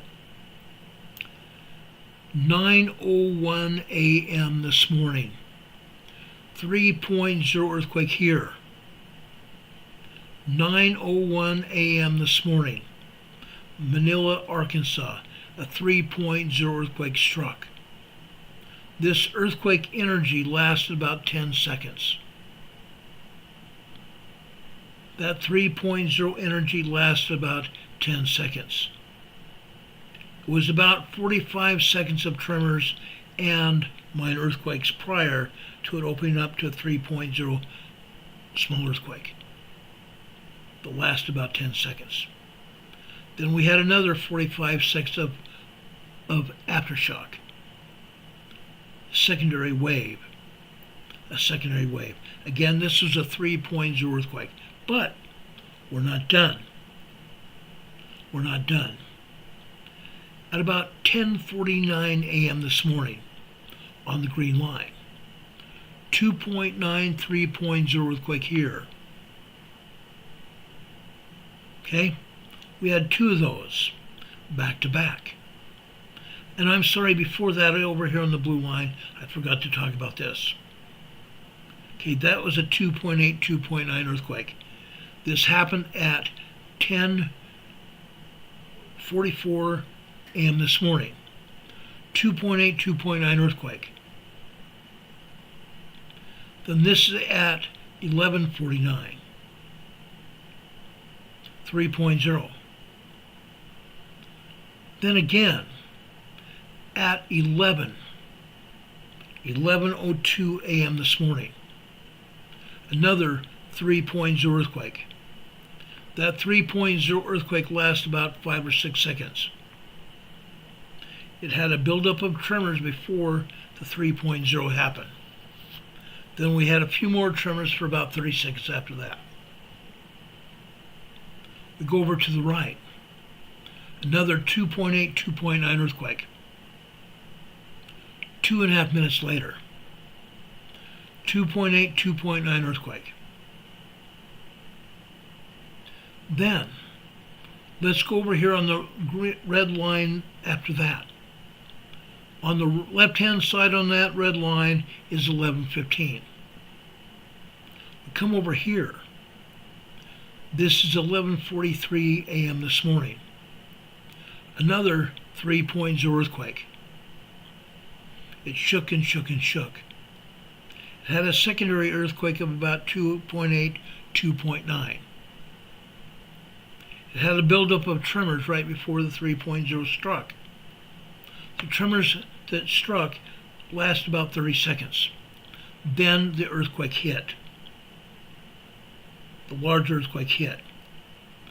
Then after that, look at the secondary wave after that. Lasting about, I want to say, 70 seconds. Just over a minute. Just over a minute. This was at least a 2.9, 3.0 earthquake sequence here. Then after that, at 11:48 this morning, we had a bunch of tremors, didn't we? On the bottom line at the left. A bunch of tremors. Guess what? It's not over, guys. It's not over till the fat lady sings. I have not heard the fat lady sing yet. Not happen. Nothing happened here in Manila, South Arkansas this afternoon. All quiet on the Central Front. But wait. Let's go over to Marktree, Arkansas. Look at this. Up until about 6 weeks ago, we had constant 3.0, 3.4, 3.5 earthquakes happening literally all day long on the Marktree, Arkansas area. All day long. Yet now we are seeing at least 3.0 small earthquake activity. I'm going to say 3.0, 3.5 small earthquake activity happening here. On this second red line here at the top. On the left-hand side, this will be 1:15 this morning. We come over 7 minutes later. We have 2.0, 2.5 earthquake activity happening for about 2 minutes. Then all of a sudden we believe a 2.9, 3.0 earthquake happened. Then it happens again, this time at 2.8. We go back to minor earthquakes, and then all of a sudden for 60 seconds, we have at least 3.0, 3.5 activity happening.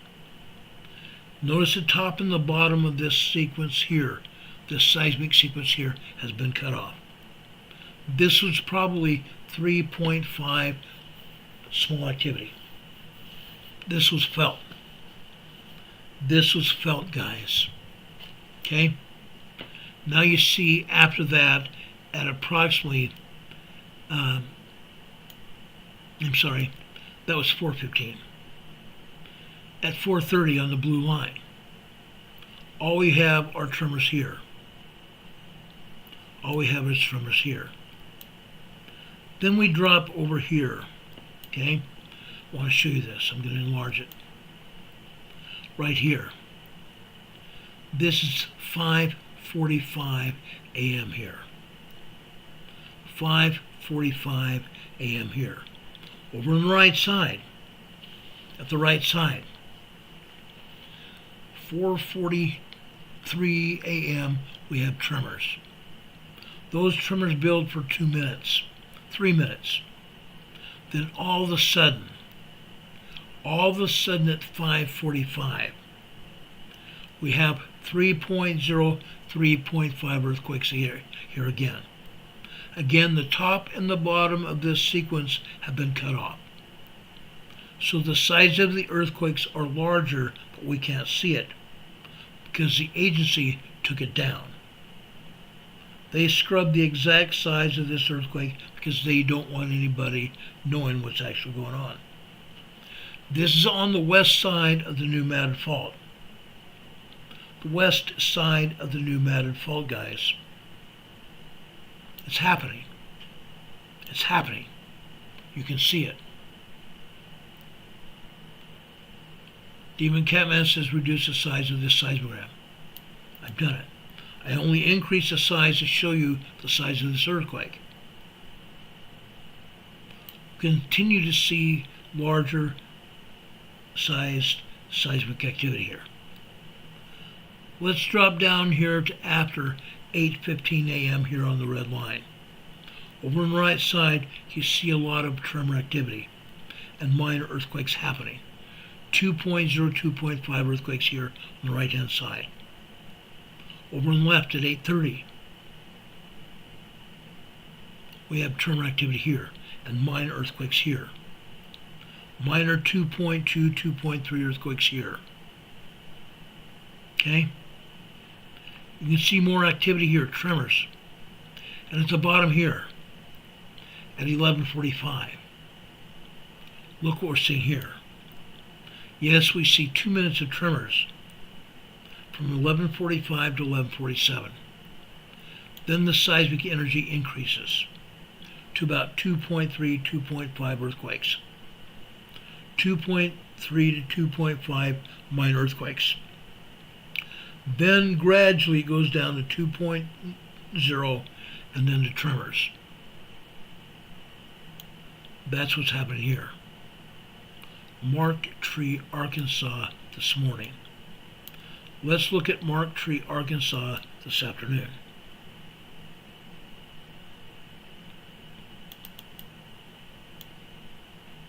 Look at this. This afternoon it is almost completely different. Starts off at noon with just 1.0, 1.2, 1.3 tremors. Yes, we have some increase in tremor activity. Then, down here, after 4:15, on the red line here, we have tremors that increase to 2.0, 2.4, 2.5 earthquakes here. And that happens at 4:16, 4:17, 4:18, 4:19, 4:20, 4:21, and 4:22. Then it reduces itself to minor tremors again. At 4:30 on the blue line, all we have are minor tremors, as far as we can see here. Then at 4:45 on this green line, it starts off with tremors, doesn't it? Then all of a sudden,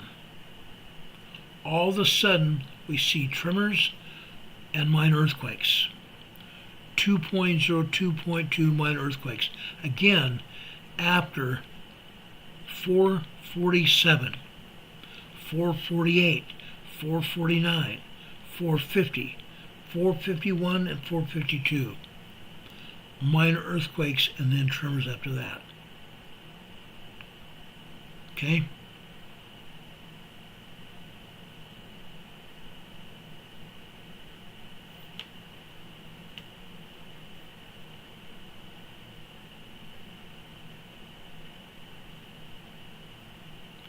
Demon Catman is here in the chat saying, it was thought that Deb, but like volcanoes, they found that there is also different polarized points, some giving discharge and some not, regardless of size. Yes, there is a discharge, an electrical discharge. It does happen. We've seen it many times with volcanic eruptions. And yes, even with earthquakes, when rocks rub together, especially quartz. Quartz also carries electrical ions. That's why when quartz rock rubs together, we often get an electrical spark. Why do you think they use quartz in quartz radios? Quartz radios. Quartz can carry an electrical charge, and that will give us, when the wires are wrapped around the quartz, that will give us radio propagation. They'll pick up radio signals.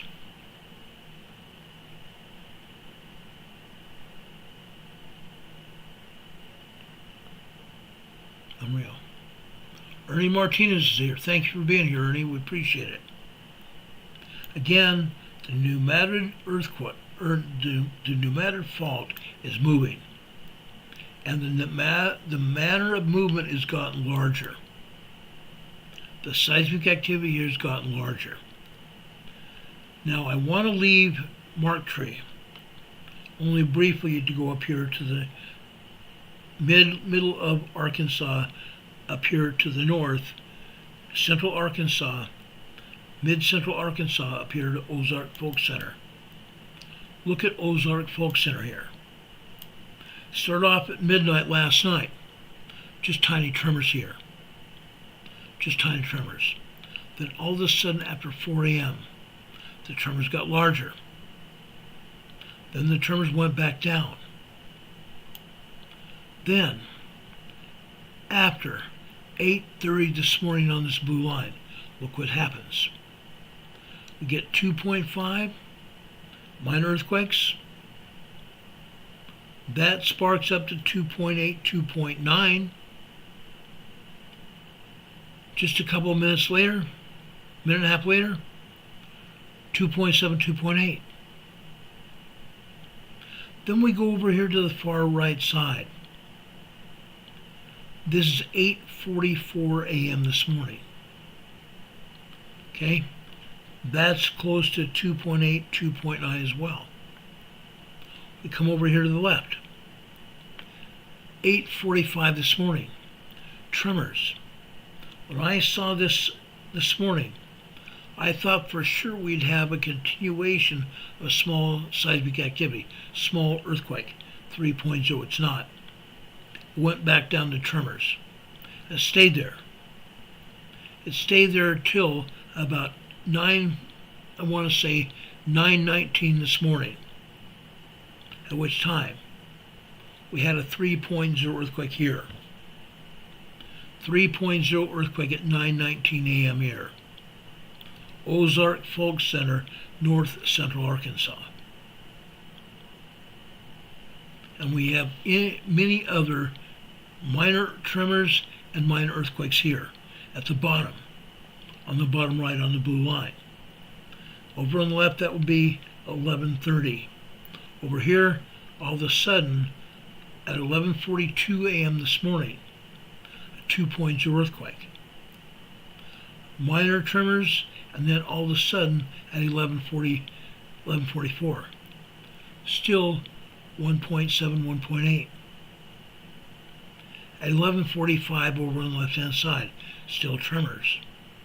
It contained all the way down here to tremors this morning, but not before we had some small earthquakes here at Ozark Folk Center this morning. What about this afternoon? Let's look at this afternoon. Look at this. It continued, didn't it? Okay. This morning, just at noon, 12:03 this afternoon, 2.0, 2.2 earthquake. Then tremors after that. We drop down to 12:15 over on the left-hand side, and then we come over here to the right. 12:25 p.m. this afternoon. 3.0 earthquake again. Multiple 3.0 earthquakes hit. This seismic activity continued for nearly 30 seconds. Small earthquake activity here at Ozark Folk Center this afternoon. Then we have tremors go on here until, I want to say until 2:19 p.m. this afternoon. Another 3.0 earthquake here. A minute and a half later, we have another 3.0 earthquake. This lasted about 5 or 6 seconds. Then, at 2:35 this afternoon, 2.8, 2.9 earthquake. Ozark Fault Center. Folks, this is away west from the New Madrid Fault. This is north central Arkansas. Ozark Fault Center. Yes, we've seen these earthquakes happen here before. We've seen earthquakes just like this before. But for over a month, we hardly saw anything but minor tremors, if that. Seismic activity almost died here around the New Madrid Fault. Just like it had for 3 years I've been broadcasting. For the first 3 years, it was nothing. An occasional tremor. 4 years ago, we had just more than a tremor. Minor earthquakes, 2.0, 2.8. Tops. 2 years ago, things got larger. And that's when I started covering all of the earthquakes happening here. 2 years ago, I started covering all the earthquakes happening here because it became a big deal. As I said, I believe we're going to have a major earthquake here on the New Madrid seismic zone sometime within the next 2 years. I do not think it will be much longer than that. I do not think it will be much longer than that. Let's go down to the New Madrid Fault again, just south of Markree. Let's go down to Truman, Arkansas here. This is where the crap hits the fan. Midnight, all we have are tremors here. 1.1, 1.2 tremors. That goes on for about 45 minutes. An hour later, at 1:02 a.m., we have a tremor increase to 1.3, 1.4 tremors. The tremor increase happened over a long period of time. 3 minutes, we have long-term tremor activity. Then dies off again. Then we start up again at 2 a.m. this morning for about a minute. It dies off. About 2:07, 2:08 p.m. this morning, we have more long-term tremor activity develop, up to 1.7, 1.8 tremors here. About 3 or 4 minutes long.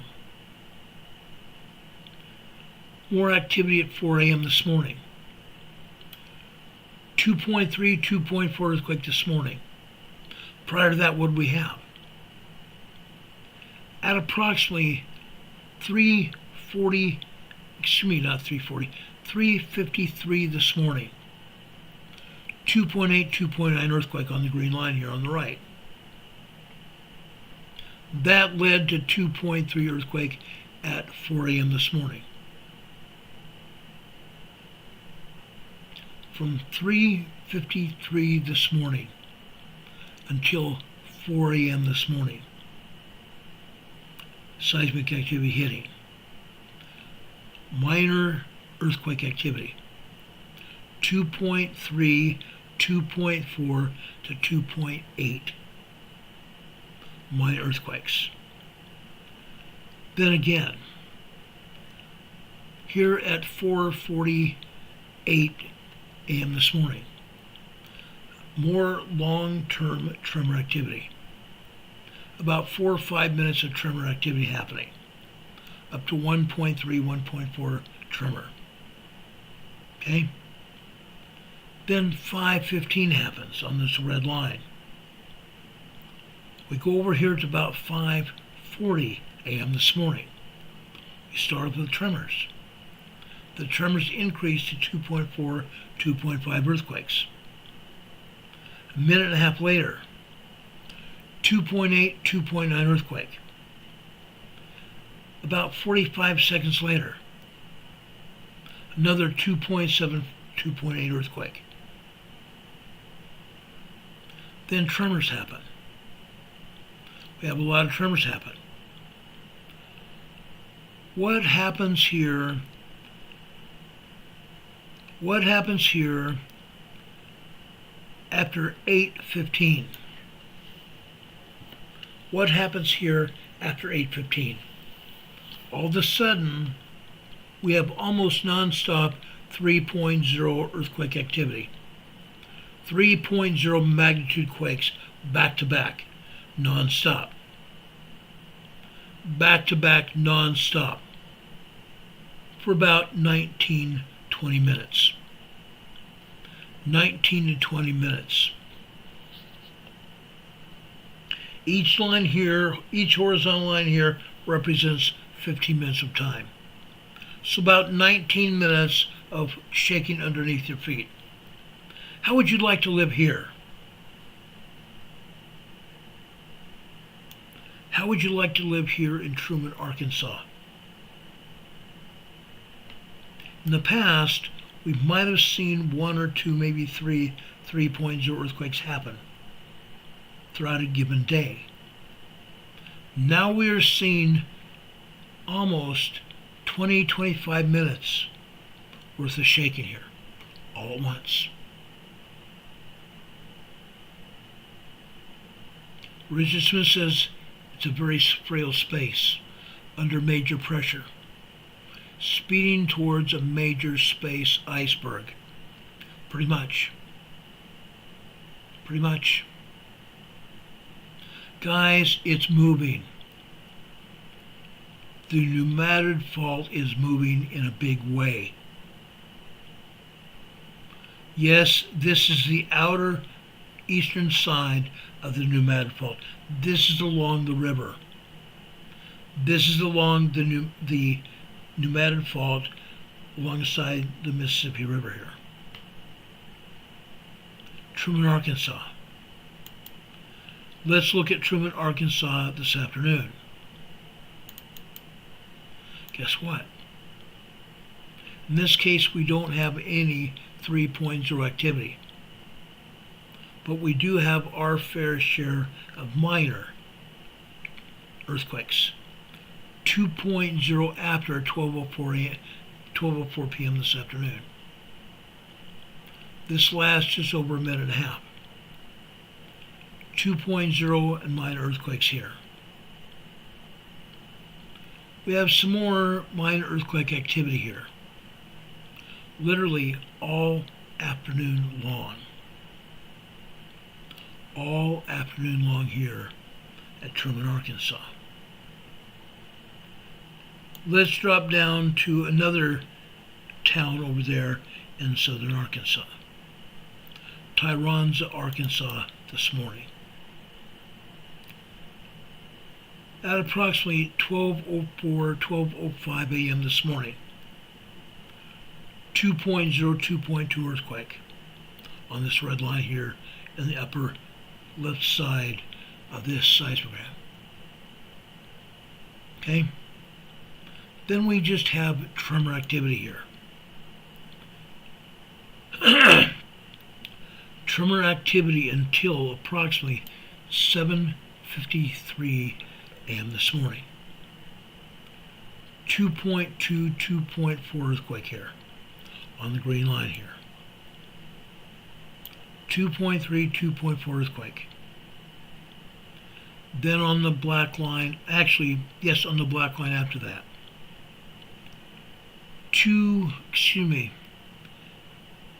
8:02 this morning, 2.0 earthquake. We come over 3 minutes later, 2.7, 2.8 earthquake. That happens for about, on and off for about 30 seconds. Then more tremor activity happens. Fascinating. Absolutely fascinating. On the 12:15 line to 12:30, Nothing happens. 12:30. Nothing happens until about 12. I'm sorry, not 12. I'm sorry. At 8. About 8:40. 8:39, 8:40 this morning. 2.7, 2.8 earthquake. Then back down to tremors. On the green line below that, 8:45.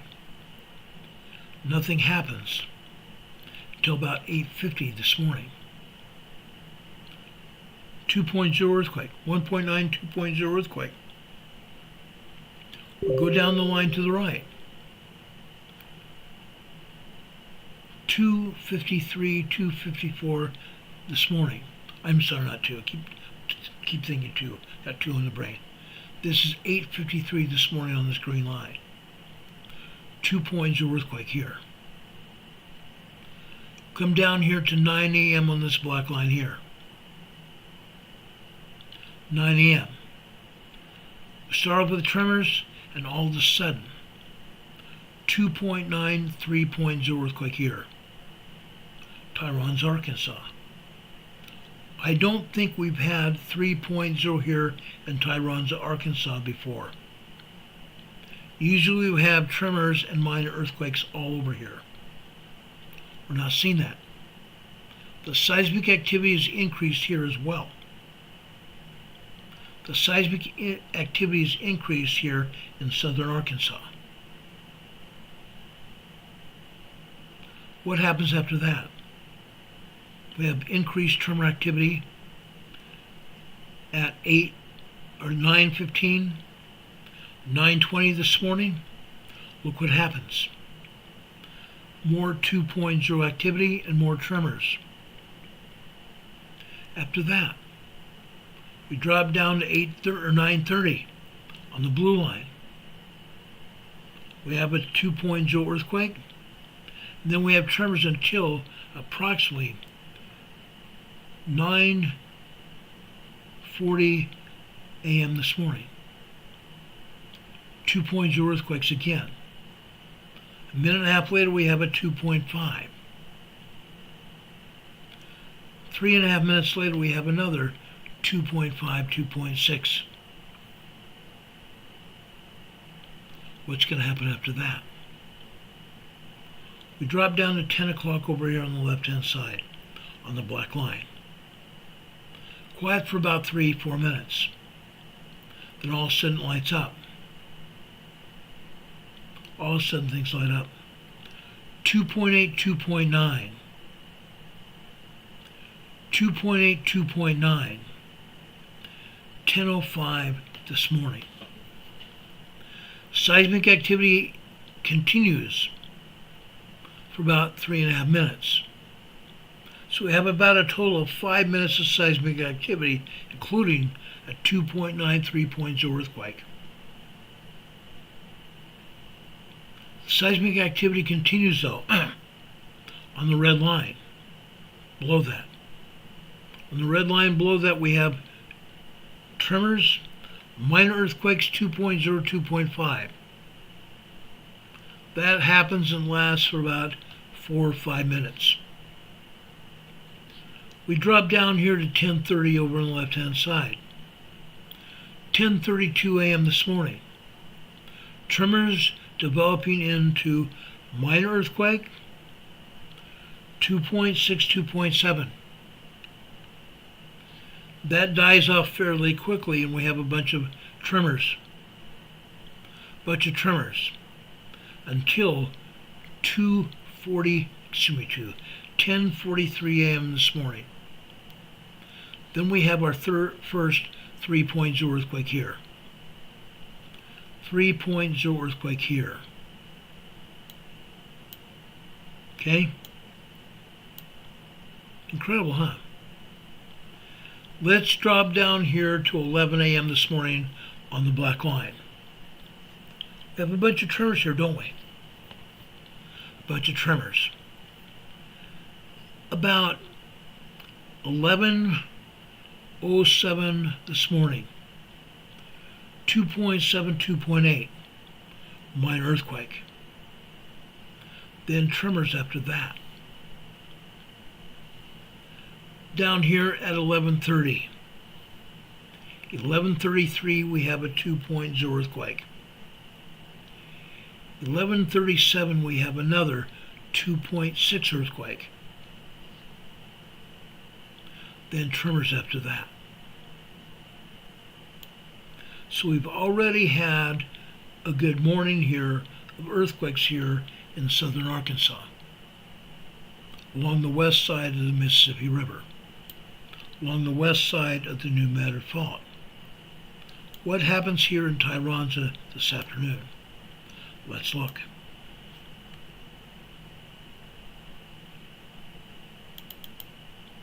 Look at this. Constant and consistent tremor activity.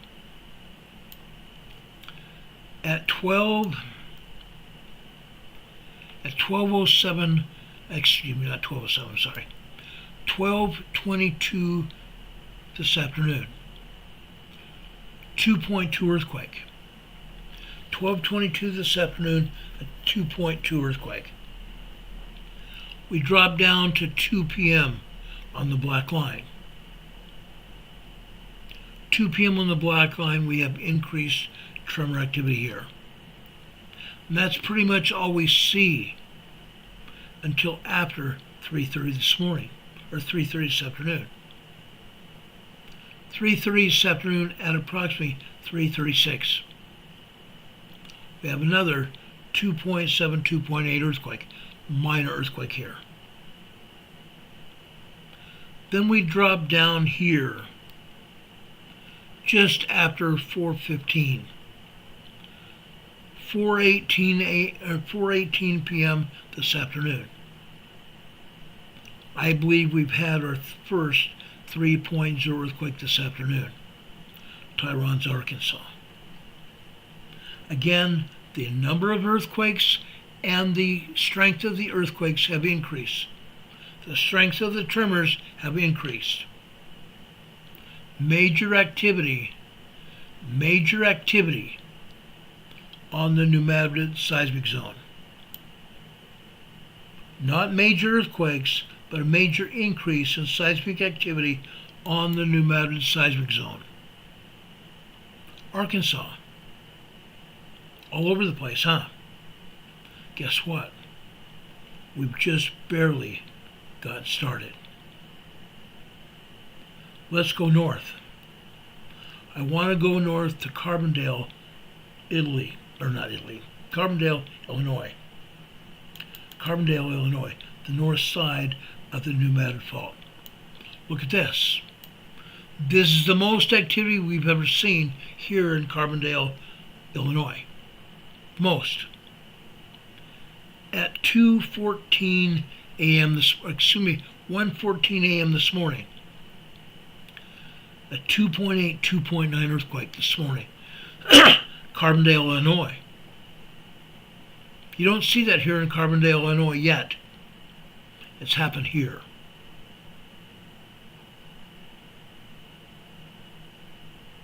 Carbondale, Illinois, a 2.8, 2.9 earthquake. Look at all the tremors here. We haven't seen this many tremors ever. Not ever here in Carbondale, Illinois. This is wild. Totally wild. How about Pawnee, Illinois this afternoon? Look at this. Increased tremor activity here. Haven't seen this in a while. A long while here in Pawnee, Illinois. It's crazy, guys. It's getting crazier. It's getting crazier. Let's look at Stronghurst, Illinois today. Stronghurst, Illinois here. For the most part, we had 2, maybe 3 tiny tremors here.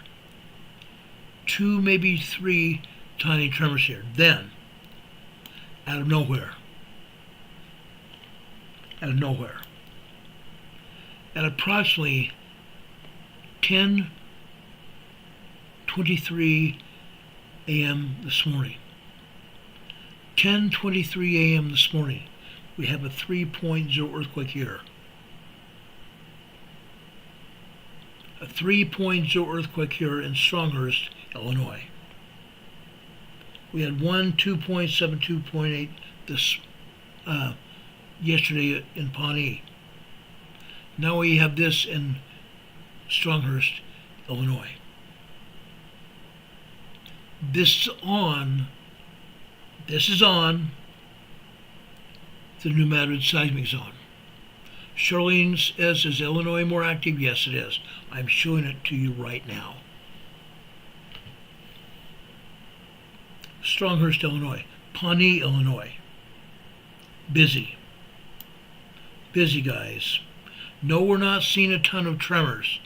Just minor microquakes and tremors. That's it. And then an earthquake hits. An earthquake. I showed you Carbondale, Illinois here. Carbondale, Illinois. Yes, Illinois is getting hit. Illinois is getting hit. In Carbondale here at 1:14 this morning. Carbondale.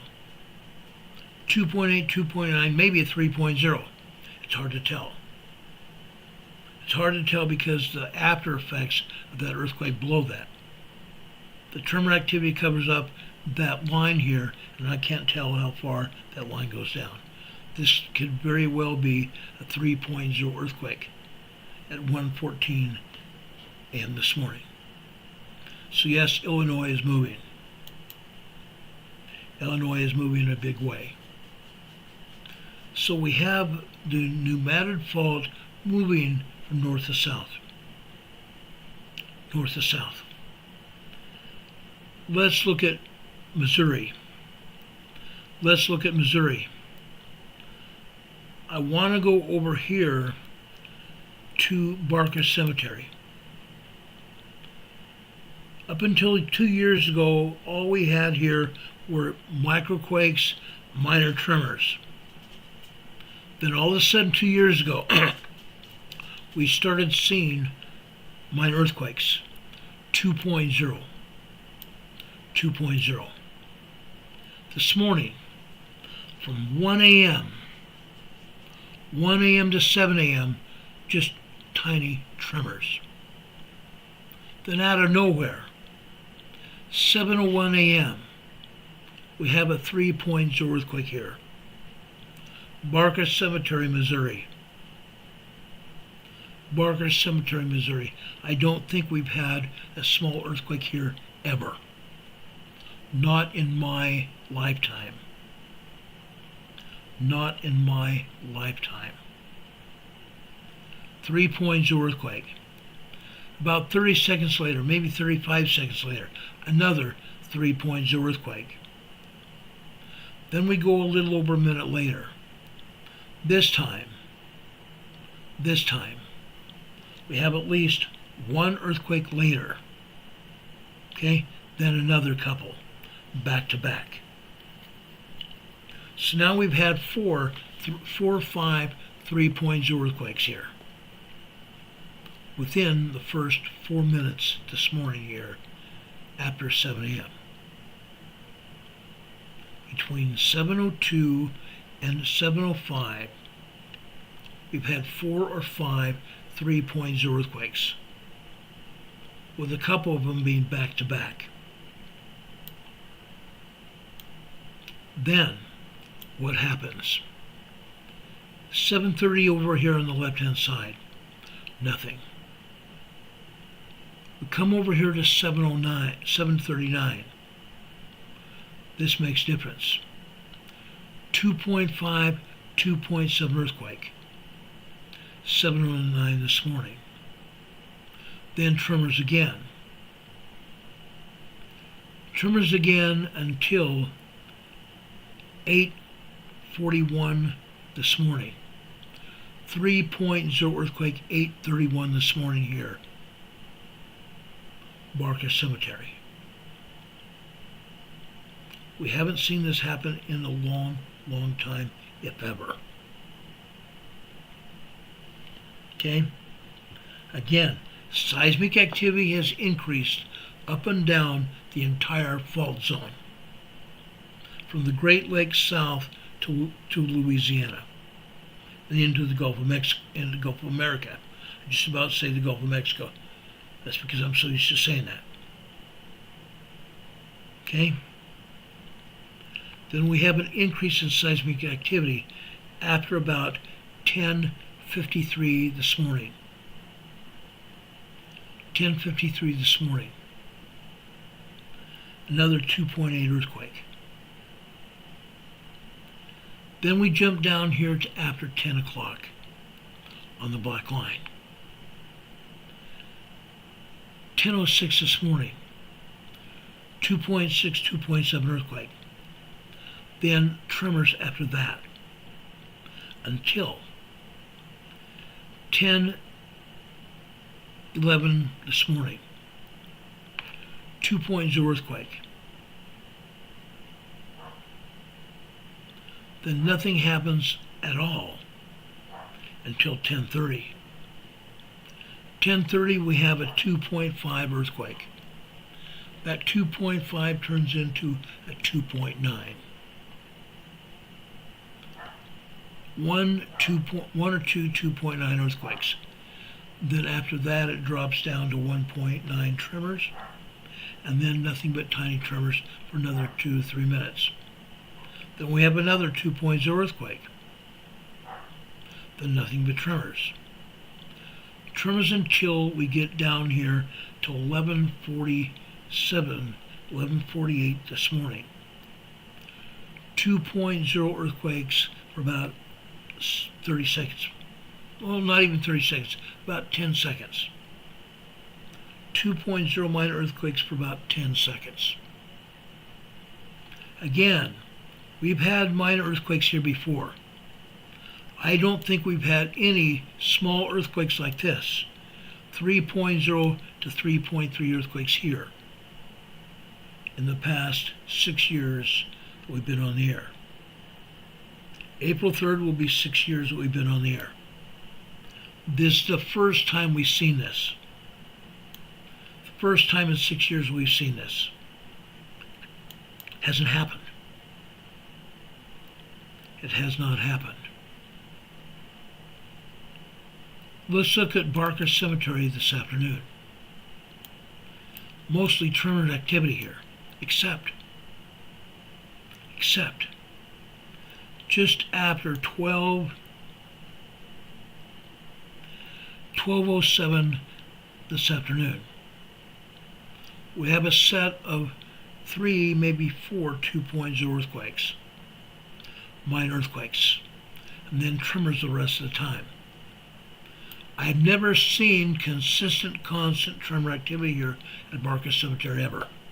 Never. Never happened.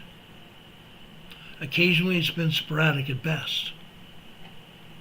But now it's constant.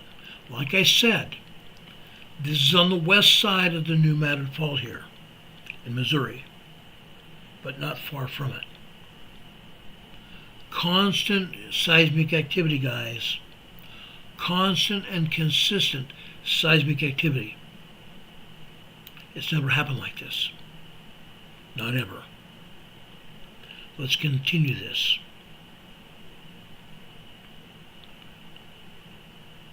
I want to go now for just time keeping here, because it's now after 2 hours here. I didn't mean for this to take so long. This is Cape Girardeau, Missouri here. Look at the tremor activity here. We've never had this kind of tremor activity here. Ever. Yes, for the first part of the morning, it was sporadic. Then now, every other minute, it's happening. Maybe more than that. Constant tremor activity, constant. 1.1, 1.2, 1.3 tremors here. Constant. I want to continue here. Let's go to Dogwood, Missouri here. Dogwood, Missouri this afternoon. Look at this. Tremor activity and earthquake activity here. Earthquake activity after 2:40 this afternoon. 3.0 earthquake here. 3.0 earthquake here. Then, after, folks, this is 4:45 this afternoon. 4:50 this afternoon.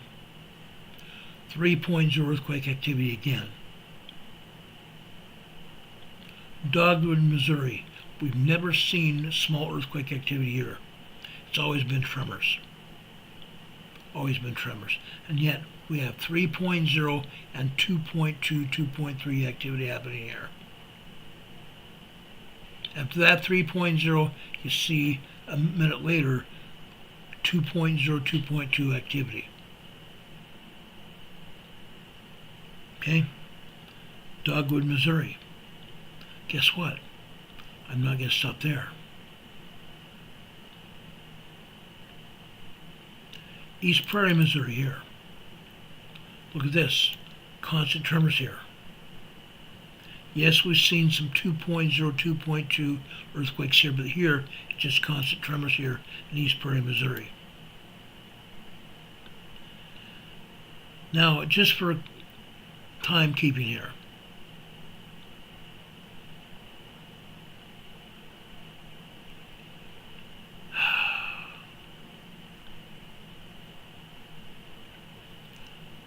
Let's drop down to Pemiscot Bayou. Again, right on top of the New Madrid Fault. On the west side of the New Madrid Fault here, in the center of the New Madrid Fault here in Missouri. Look what we're having here. At the top of the morning at midnight, we have tiny tremors, 1.2, 1.3 tremors here, at best. Then after 1 a.m. this morning, look what happened. Those tremors became larger. Those tremors got larger, didn't they? Then about 9 a.m. this morning, the tremors got larger and all of a sudden we had 2.0 earthquakes. 3.0 earthquakes here. 9:32 this morning. 3-point earthquake activity lasting 30 seconds. 3.0 small earthquake activity lasting 30 seconds. Then we had minor earthquake activity and tremors after that. Until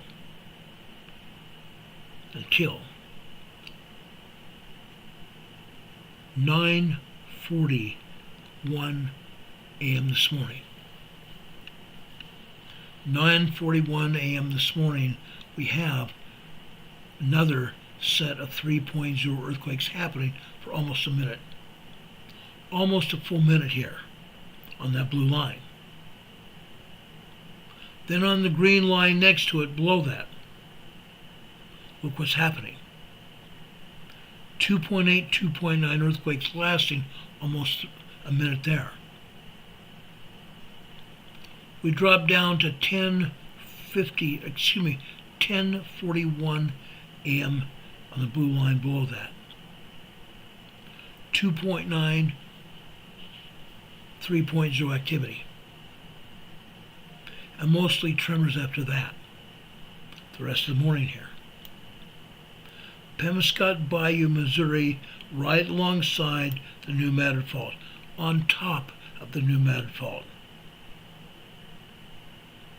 On top of the New Madrid Fault. I kid you not. The entire fault is moving, guys. The entire fault line is moving. I want to drop over to Portisville, Missouri. And this is where I think we'll stop. Because like I said, it's continuing from Illinois and Indiana south into Louisiana. This is Portisville, Missouri today, this morning. Look at this. Tremor activity all over the place. All over the place. Until 9 a.m. Actually before that. At 8:43 a.m. this morning, on the green line to the right. Look at that. We had 2.5, 2.6 earthquake activity. Then at, I want to say 8:54, actually that wouldn't be 54, 8:59. 8:59. We have a 3.0 earthquake back to back. Then we drop down here to 9 a.m. The 3.0 activity continues. And it continues for nearly a minute. Nearly a full 60 seconds. 3.0 small activity. And folks, it looks to me, at least at this point, from this vantage point, that they may have cut the top and the bottom off this activity here after 9 a.m. Which means this seismic activity could be as large as a 3.5 earthquake.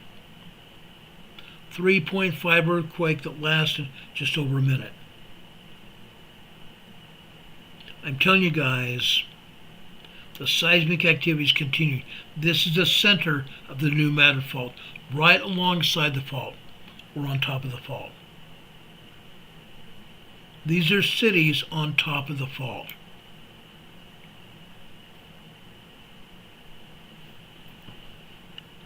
These are cities on top of the fault, guys.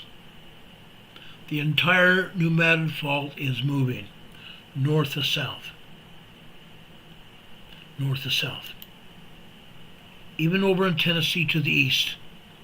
Let's take a quick look at Tennessee. Let's go to Ridgely, Tennessee this morning. Ridgely, Tennessee this morning. Just before 3 a.m. this morning. Tremor increase, huh? Yeah. A huge tremor increase. And then constant tremor activity. I don't think we have 2.0 earthquakes. These are all tremor activity. It's constant. It's constant and consistent. Top to bottom, left to right. All day long. Ridgely, Tennessee, guys. Ridgely, Tennessee this morning. Let's look at Ridgely, Tennessee this evening. This afternoon.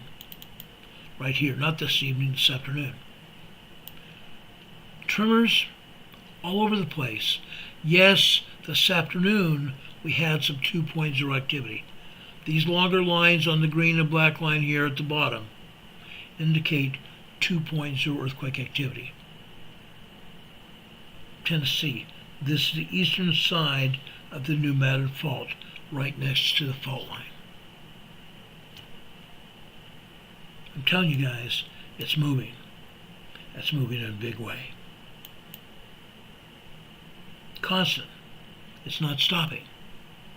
It's not stopping at all.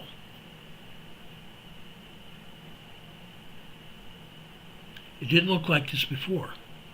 This has never happened here. This has never happened. Tomorrow I want to talk about the East Coast, and I'm also going to talk about the Pacific Northwest. I want to talk about the volcanoes in the Pacific Northwest. But this is what's going on.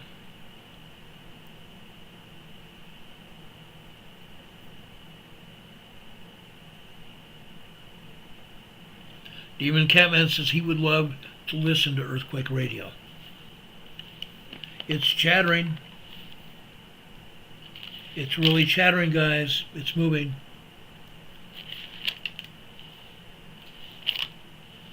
Does anybody have any questions about anything we said?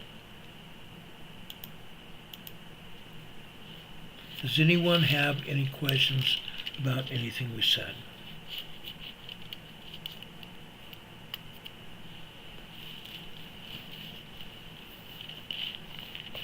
Richard Smith says, I need software-defined radio system, DCM. Yeah, Demon Catman. That's funny. Any questions, guys? The new manifold is moving, and it's moving in a big way. As I said, I don't think I've ever seen it this bad, or this big, whatever you want to put it. This is big. Before I let you leave here, as I usually do at the end of every evening here, I want to leave you with a short devotional. I'm going to the Acts of the Apostles in the New Testament. I'm going to chapter 20, verses 28 through 31. Here's where Paul gives us some admonition here. Paul the Apostle talks to each one of us. Take heed, therefore, unto yourselves and to all the flock, our family, those of our friends and neighbors that we love. Take care of yourselves and all the flock, over which the Holy Ghost hath made you overseers, to feed the church of God, which he hath purchased with his own blood. For I know this, that after my departing shall grievous wolves enter in among you, not sparing the flock. Also of your own selves shall men arise, speaking perverse things, to draw away apostles after them. Therefore watch and remember that by the space of 3 years I cease not to warn everyone night and day with tears. Paul's talking about our day. Paul is talking about our day, brothers and sisters. We need to heed it. We have perverse things happening that we've talked about here on this channel in the previous years. Things are happening, and things are getting worse. As I said before, I believe we've entered the period of tribulation that the scriptures in Revelations talked about. I believe we've entered the period of tribulation. We need to watch our families and watch for those we love. Hold on to them. Bring them back into the flock. Bring them back into the flock, brothers and sisters. Hold them close. Because we want our families to be with us. We want our families to be close to God. We need to make sure we are also close to God ourselves. We need to be there. We need to be there. I know this to be a fact. I've seen it happening. I've seen it happen with good people. We need to get serious about where we're at and what we're doing. Please, brothers and sisters, please help us keep this program alive. We haven't seen much of any donations at all, except for Heidi Petrick giving us 5 more members of our community here on YouTube, which we greatly appreciate. We haven't seen any super chats. Please, folks, if you want this program to continue, we need your help. I don't like begging. I rarely do it. Folks, we're closing down our post office box tomorrow. Tomorrow I will give you our regular address. So you can send us cards and letters to our regular address. For now, you can also send us PayPal donations. Right below this video today, in the top of our program description, you see our email address and also our donation, or not our donation, our membership link also there above our email address. Then you see our email address, and right below that, you'll find 2 PayPal locations and a Venmo location, where you can send us donations to keep this program in the air, which we'd greatly appreciate. Thank you. Thank you very much. We'd appreciate that a lot. Now, folks, please follow Jesus Christ. Please find him in your life. Renee, thank you so much, sister. I appreciate that. God bless you, Renee. She just gave us a $10 super chat. God bless you. Thank you much. I appreciate all that you do for us. I appreciate all of you do for me and my wife, Carol. We love you to pieces. We love you to pieces. Please, folks, please say prayers for each other, including our friend and sister Rebecca. God bless her and her family. They need our prayers. They need our help as well. God bless all of you. God bless each one of us. God loves you, and I love you very much. God bless each one of us. Folks, we will come back on the air tonight if and when something happens. As soon as it happens, as soon as the information comes out, we'll talk about it here on the air. Tonight and tomorrow morning. We may do a members-only broadcast in the morning. I'll see what I can do. But tomorrow evening, we will be back here between 6 and 7 o'clock tomorrow evening. Heidi Petrick just gave us another $50 super chat. God bless you, Heidi. Thank you so much for helping us. I love you, sister. You're a great sister. You're a great lady. A $50 super chat. God bless you. God be with all of you. God be with all of you until we can meet again. We'll see you tomorrow night, same time, same station, between 6 and 7 p.m. Eastern Time.